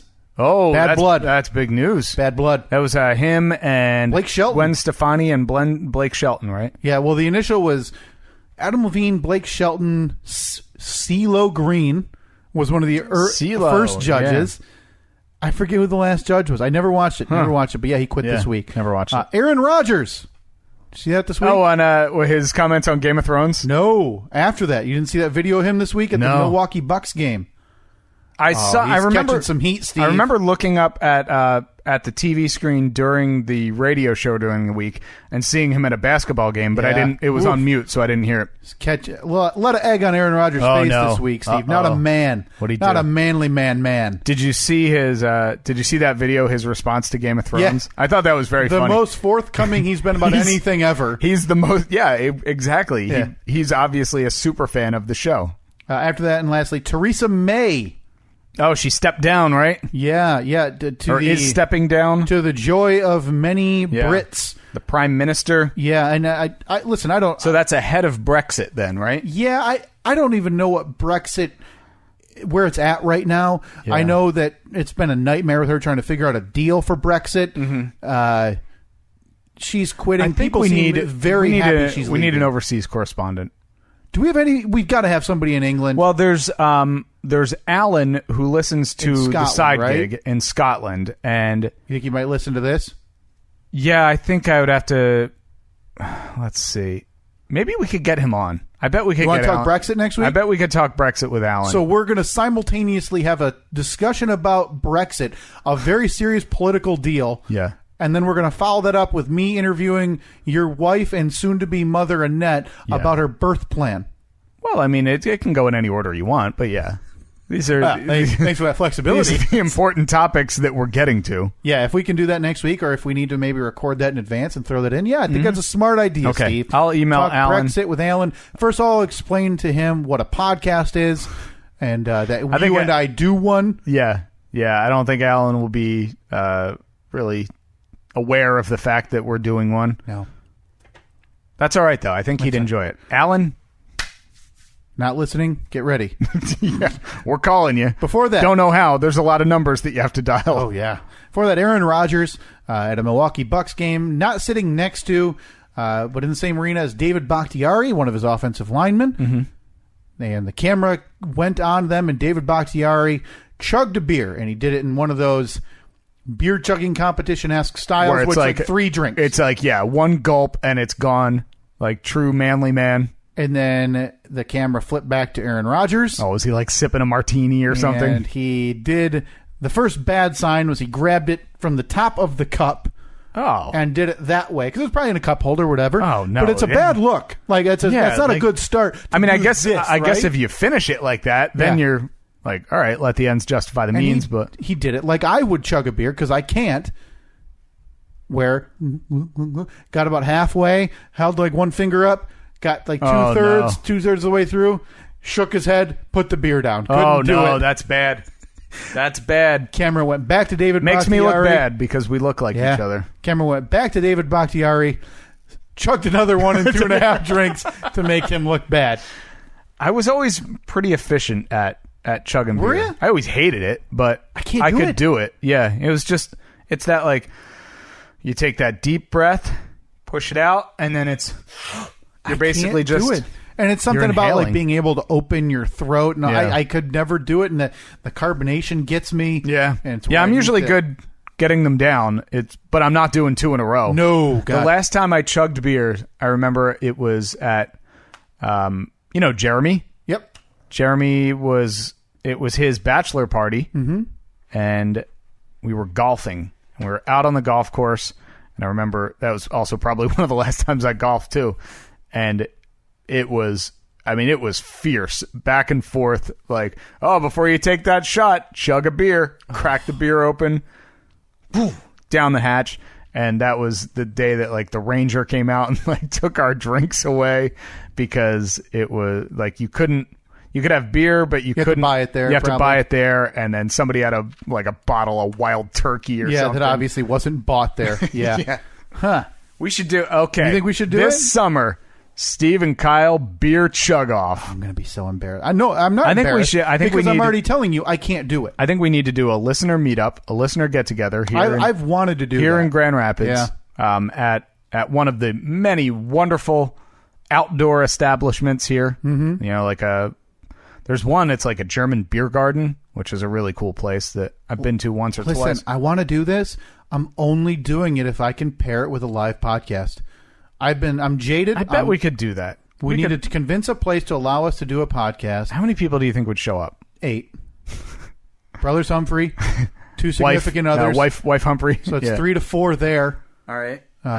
Chris Pruitt's driving. Oh, Zach will be there. Zach Pruitt's driving from the middle of Tennessee. You think Lynn would make the drive from Lynn and the boyfriend? Where's she at, like Iron Mountain or something? Yeah. No, that's up in the UP, right? No, she's like the Sunrise side. Yeah, she's got to hook the pulley wheel system up to the rope she has to use to get down from the weird town that they live in to get to the civilization in the middle of the side of the state. All right.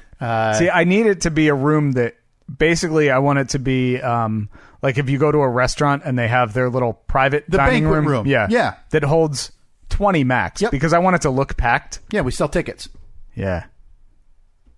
Do we have we're going to have to set up like a PA and everything? Actually, probably not because it's not that big. No. We just talk. I mean, I already talk really way too loud. Okay. What do you think? Mm-hmm. Now that we have a history at the place in Van Wert, or wait, Convoy. What was the place? D's on Main. D's on Main. We went there. We made friends. Yeah. We shook that old timer's hand on the way out the door. Yep. The locals seemed to like us. Sure. They seemed very surprised by the fact that a crew of that many people came in on a Saturday. Yep. And that we were bumping Lady Gaga on the jukebox.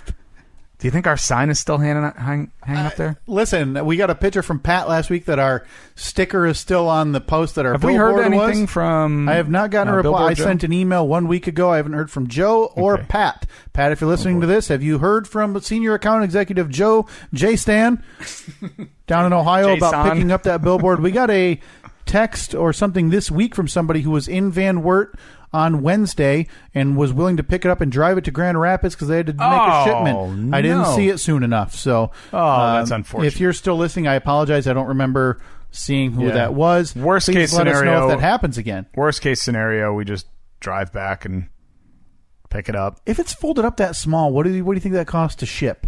$50? I wonder how small it's folded up though. $60, $50? Because let's see, I have a tarp that we use to like clean up leaves in the fall, and even folded up, it's probably 10 feet wide by about 15 feet long, so not quite as big as the billboard. Yeah, it's still big and it's heavy. Like that would probably cost a decent amount. We got to figure this out. We got to get that thing back here so it can sit in your garage forever, because we never build the APS.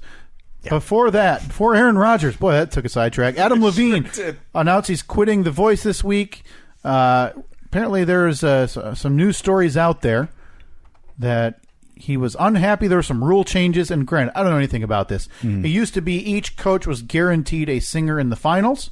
Right. This year was the first year not. Adam Levine's singers, none of them made the finals, so he was there for about 5 weeks with just nothing to do. So was he still on the show? Yes. So he's just like sitting back in his He would just show up chair? and coach, but he's not coaching really. He's just giving comments on performances. Is he even though still none of his singers were there? But do they still get votes? How does that? I don't even know how that show works. I have no idea.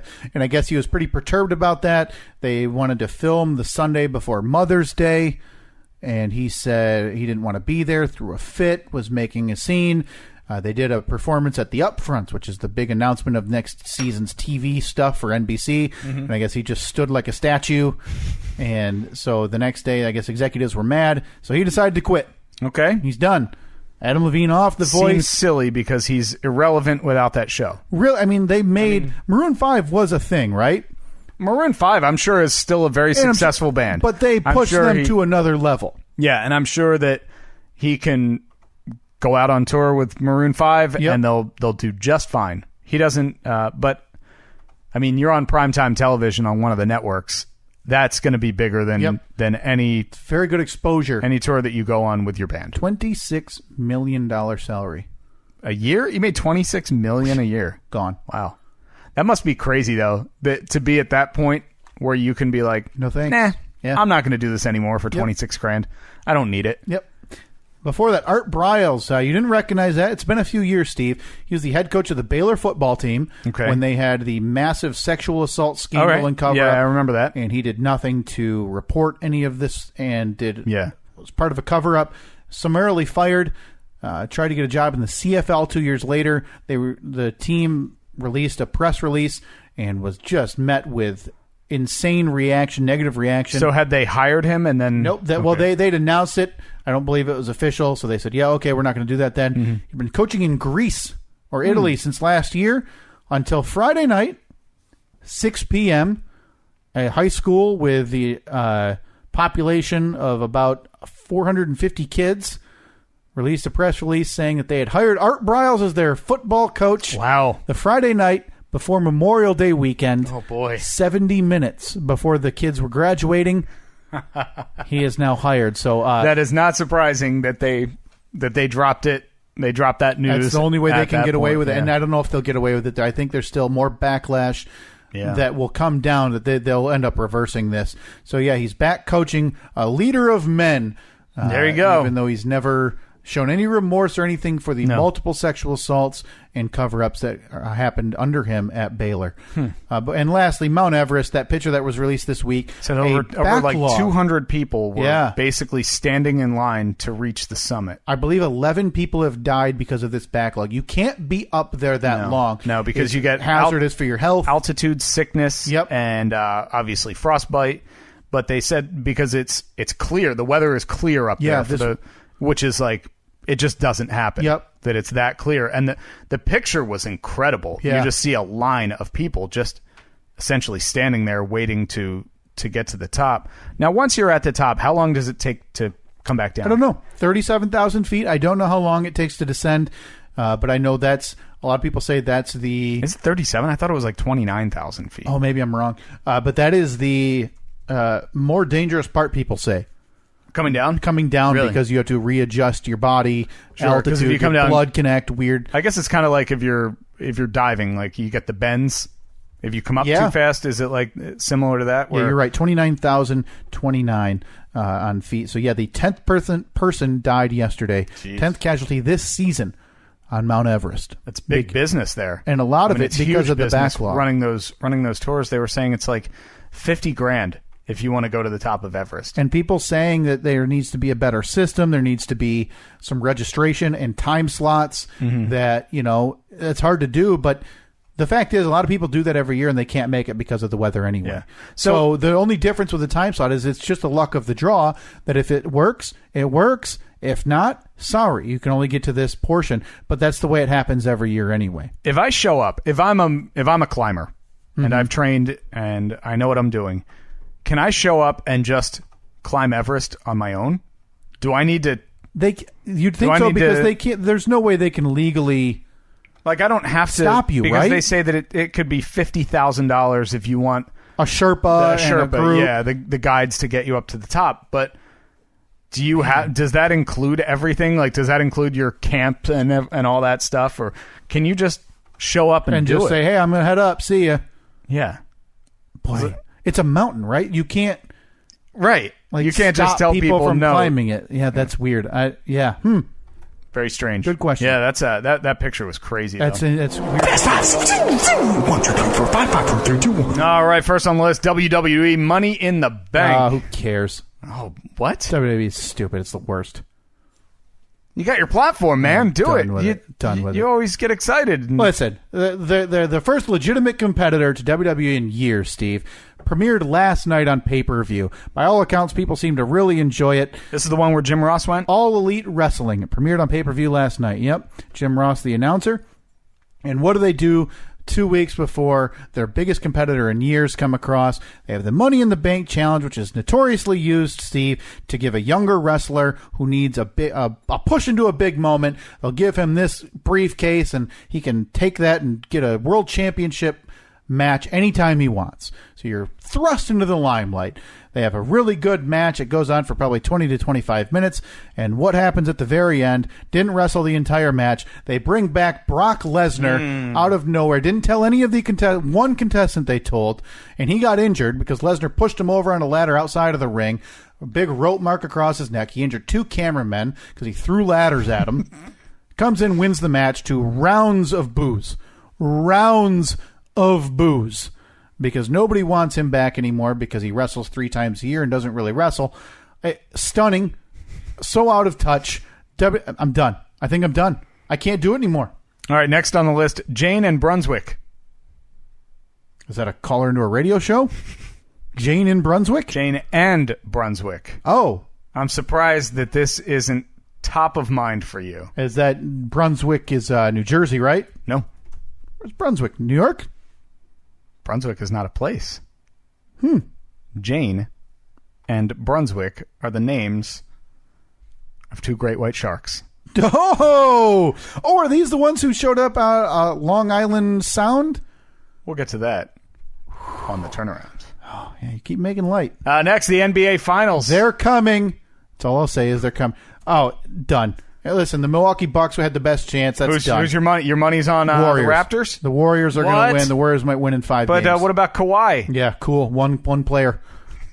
5 of the best 6 players in that series are on one team. Okay. And that's insurmountable. The Raptors will lose in 5. El Chapo.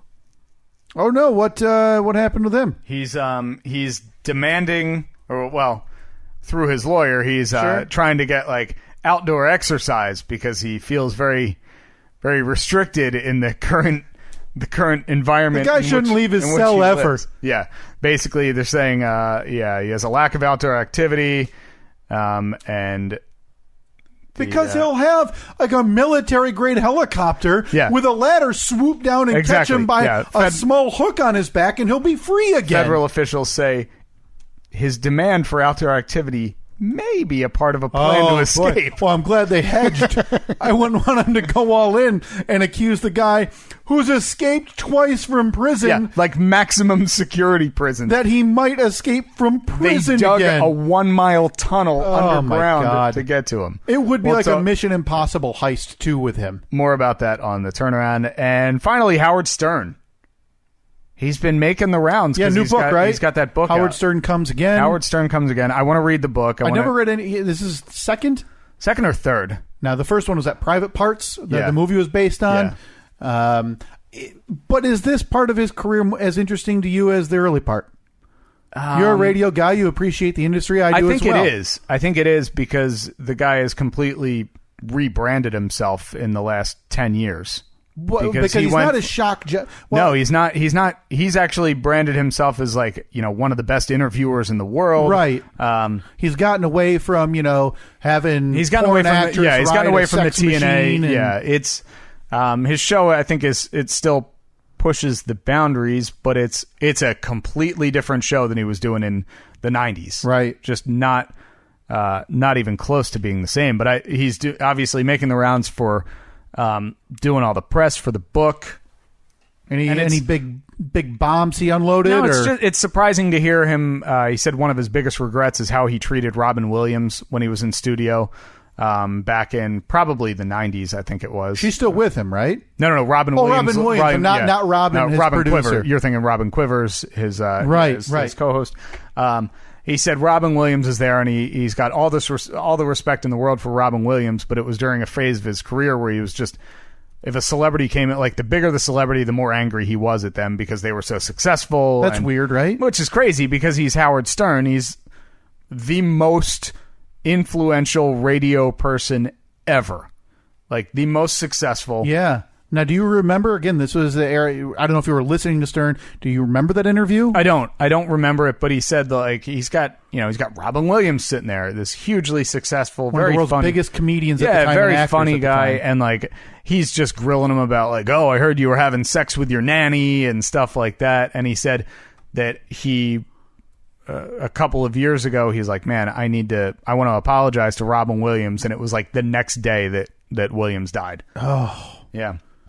Man, I've heard clips because he did a long interview with Colbert. He was on Conan's podcast. Yep. And there's just a lot of, like, the radio person in me is really, really interested by listening to him talk about a lot of the behind the scenes and about how he's still, even now, he's the most successful radio guy in the world, but he's still like, he goes on social media and he sees that somebody says like, oh, that interview sucked, or who cares, this is boring. Can't handle it affects him. Yeah. Really? Yeah, it really affects him. So it was interesting to hear that and to see like, oh, okay, this happens to everybody. Yeah. Everybody feels this way.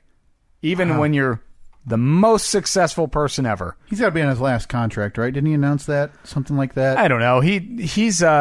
He's notorious for not announcing until, like, he'll announce, everyone will know when his contract expires, and leading up to that, he'll be like, oh, yeah, this is that's probably it.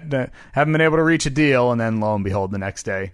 Because by association, I am, playing the 6 degrees of separation. I'm like 2 degrees away from somebody who works on that show. Oh, wow. It's through Free Beer. Mm-hmm. He works with a guy on his college football games that works on the Stern Show. Okay. And he said that they don't know, even the people that work on the show don't know. Like, he'll know, okay, our last show is December 15th. And then after that, we don't know. And he won't know until the audience finds out if he has a job. Like, wow. Starting in a few weeks after the Christmas break. He signed a 5-year deal in December of 2015. That started in early 2016. So, yeah, he's only got another year and a half. Less than a year. I mean, well, if it's 2016, it'll be through 2021. All through 2020. Yeah. So, yeah, not too long. He's in his 60s. Yeah, he obviously doesn't need it. He's doing 3 days a week, 40 weeks a year. And isn't it like, is it 3 hours? Or do they do one like best of hour? No, I think they do. Oh, I think God. they're on live 7 Imagine the gall of doing a whole hour of best of. Oh, garbage people. Just talk about stealing money. I mean, listen, I've said it before. I don't like to use this language. Dickheads. Really taking a strong stance on best of hours, aren't you? Well, I mean, imagine hosting one every week. Look at this guy. Well, it's funny though. Stern, 3 days a week. Wow. I think 4 hours a day. I think he's on live like 7 to 11. Man. And then 40 weeks a year. That's 3 months of vacation. 3 months vacation for a 3 day and he has week 2 job. channels. He has 2 24-hour channels dedicated to his content. Now, granted, the guy's been doing it 20 years of history, right? He's got 40 years of history at this point.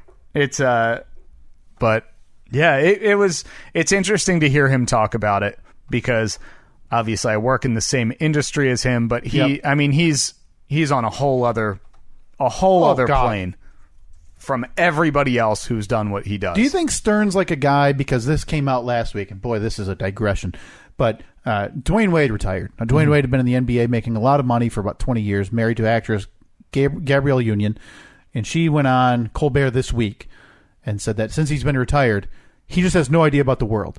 He thought milk cost $20. He'd never been to a car wash. I bet. Do you think Stern's that way? Do you think Stern would be stunned if he went to a fast food place? So like, oh wow, look at how that works. No, I feel like, and I have no basis for this, but I feel like he is a little more grounded than that. Now, granted, he talks about like his place in the Hamptons. And it's in his studio in Manhattan, New York. In Manhattan. And you're trying to tell me he's more grounded. Well, I'm just curious. I don't know. Maybe grounded is not the word, but right. I feel like he's more in touch with regular America. Not that he lives in regular America, but I think he makes a conscious effort to make it seem like he's still the loser guy on the radio that can't get the chicks. Yeah. Because that's what made him so popular. Even though he's now married to a beautiful blonde woman. And, right. Yeah. Yeah. I think that it's weird that his audience still is able to look at him as he's just a regular guy like me. When he's really nothing like it. Yeah. When you sign a 5-year, $500 million contract, you're not a regular guy anymore. You're not. You don't quite fit in. Yeah. All right. So before that was El Chapo. He's through his lawyers. His lawyers are trying to get him some outdoor time. They said that the prison that he is being held at, because he hasn't been sentenced. He's sentenced next month. The only outdoor space they have is like on a rooftop that's covered by basically a cage. But it's still not enough. Yeah, it's still not enough for him. A guy who's escaped from prison twice. Yeah, the guy needs to just be, locked up just in a concrete room. Yep. That's entombed in a concrete case. Honestly, the last one, they didn't even know he was digging a tunnel underneath his own cell or something. Yeah, crazy. I think it was under the shower or under the toilet or something. Ridiculous. Absolutely ridiculous. Yeah, and then he just popped down that thing, hopped in a little tunnel, and a mile later he was free. Before that, we had the NBA Finals. Your money's on Steph Curry and the Warriors. Yeah, Steph Curry and the Warriors going to win in 4 or 5. That rain in threes, dropping bombs. Big slamma-jammas. Slamma-jamma. Is it the shoes? Boom shakalaka. He's on fire. He's on fire. Your money is on Steph Curry. Yeah, I was very much more looking forward to the Bucks. What's the line on that series? Who is... that's a good question. I would guess early odds have Golden State as a big favorite, but maybe not as big as in years past. Okay. Because you don't know about Kevin Durant, if he's going to come back. K-Dur, they call him. Boy, a lot of people go KD. No. They throw the Dur in there. Sounds like you're insulting him. K-Dur. I'm a little more intrigued, not intrigued enough to watch the NBA. Oof. No, thank you.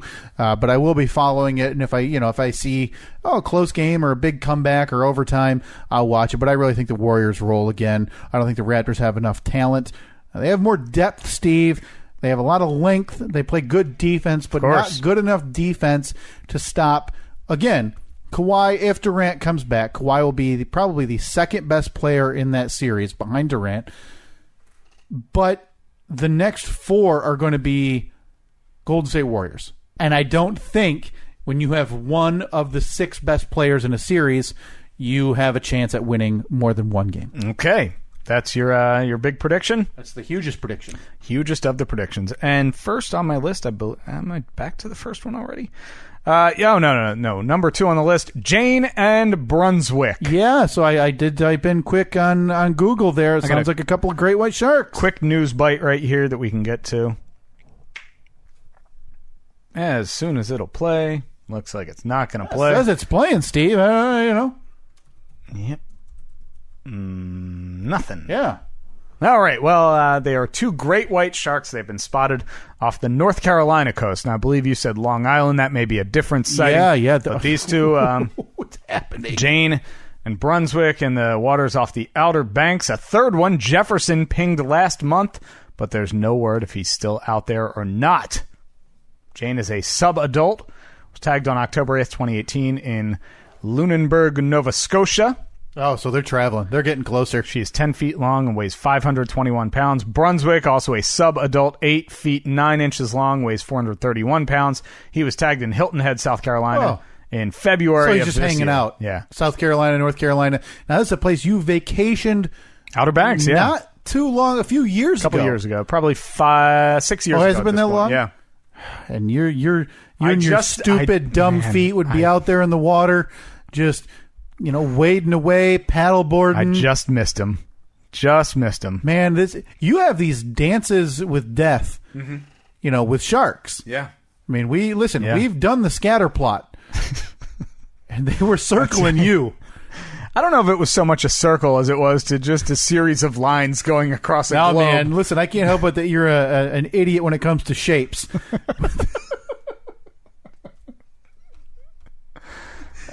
They were coming for you, and we agreed. Me and the listening audience agreed. The circle was closing in on you and your vacation destinations. I think you've got that sweet, sweet shark blood that they so want. Yeah, but they're just a little bit behind every time. They just miss me. Maybe your blood's in the water and it just they're subadults. They're dumb. Sure. They're clunking into reefs, hitting the sides of boats, so by the time they get here, it's a few years too late. And finally, WWE Money in the Bank. Yeah, I don't know. I follow it now, but I haven't watched weekly television in a little while, a little busier now. I don't know that I'm going to watch their pay-per-views on the network anymore. Wow, Are you giving up your membership? To the network? I got to figure out how to cancel that. It's been a real nightmare. They make it a headache to cancel. I appreciate the reminder. I should do that right now. Yeah, no problem. All right. That's about it for this week, I think. Yeah, boy, that Fast Five dragged out long. Sure did. Very, very long. Sure did. Thanks for listening this week. As always, you can download, subscribe, and review the show on iTunes, the Apple Podcast app, Google Play, TuneIn, Stitcher, YouTube, Libsyn, Spotify. Call or text your questions, comments, or concerns. 424-30-SK-POD. That's 424-307-5763. At Steve and Kyle on all social media, Facebook, Twitter, Instagram. I think I actually do have something that we're going to post. It should be up there by the time you're listening to this. What is your lamest brag? Yeah, I was just going to say, I don't want to forget that. That is, we want to hear, and this is, again, in regards to Steve's neighbor being a top birder in a county. A preeminent birder. Preeminent birder. So if you see that, that'll be on Facebook and Twitter. Look for that. And we look forward to hearing your lame brags. Yeah, I really do. I want to read through some of those next week. All right, we'll talk to you next week. Annette's going to be a special guest on the podcast. Yeah, happy birthday, Steve. Hey, everybody send your birthday e-cards. Can't say it enough. Thank all you very your much. fine wishes to Steve at NoPHInSteven on Twitter. I'll hand you his personal Facebook. If you want to send him your nice... What, you don't want the wishes? No, sir. Twitter will be fine. Birthday wishes abound. Talk to you next week.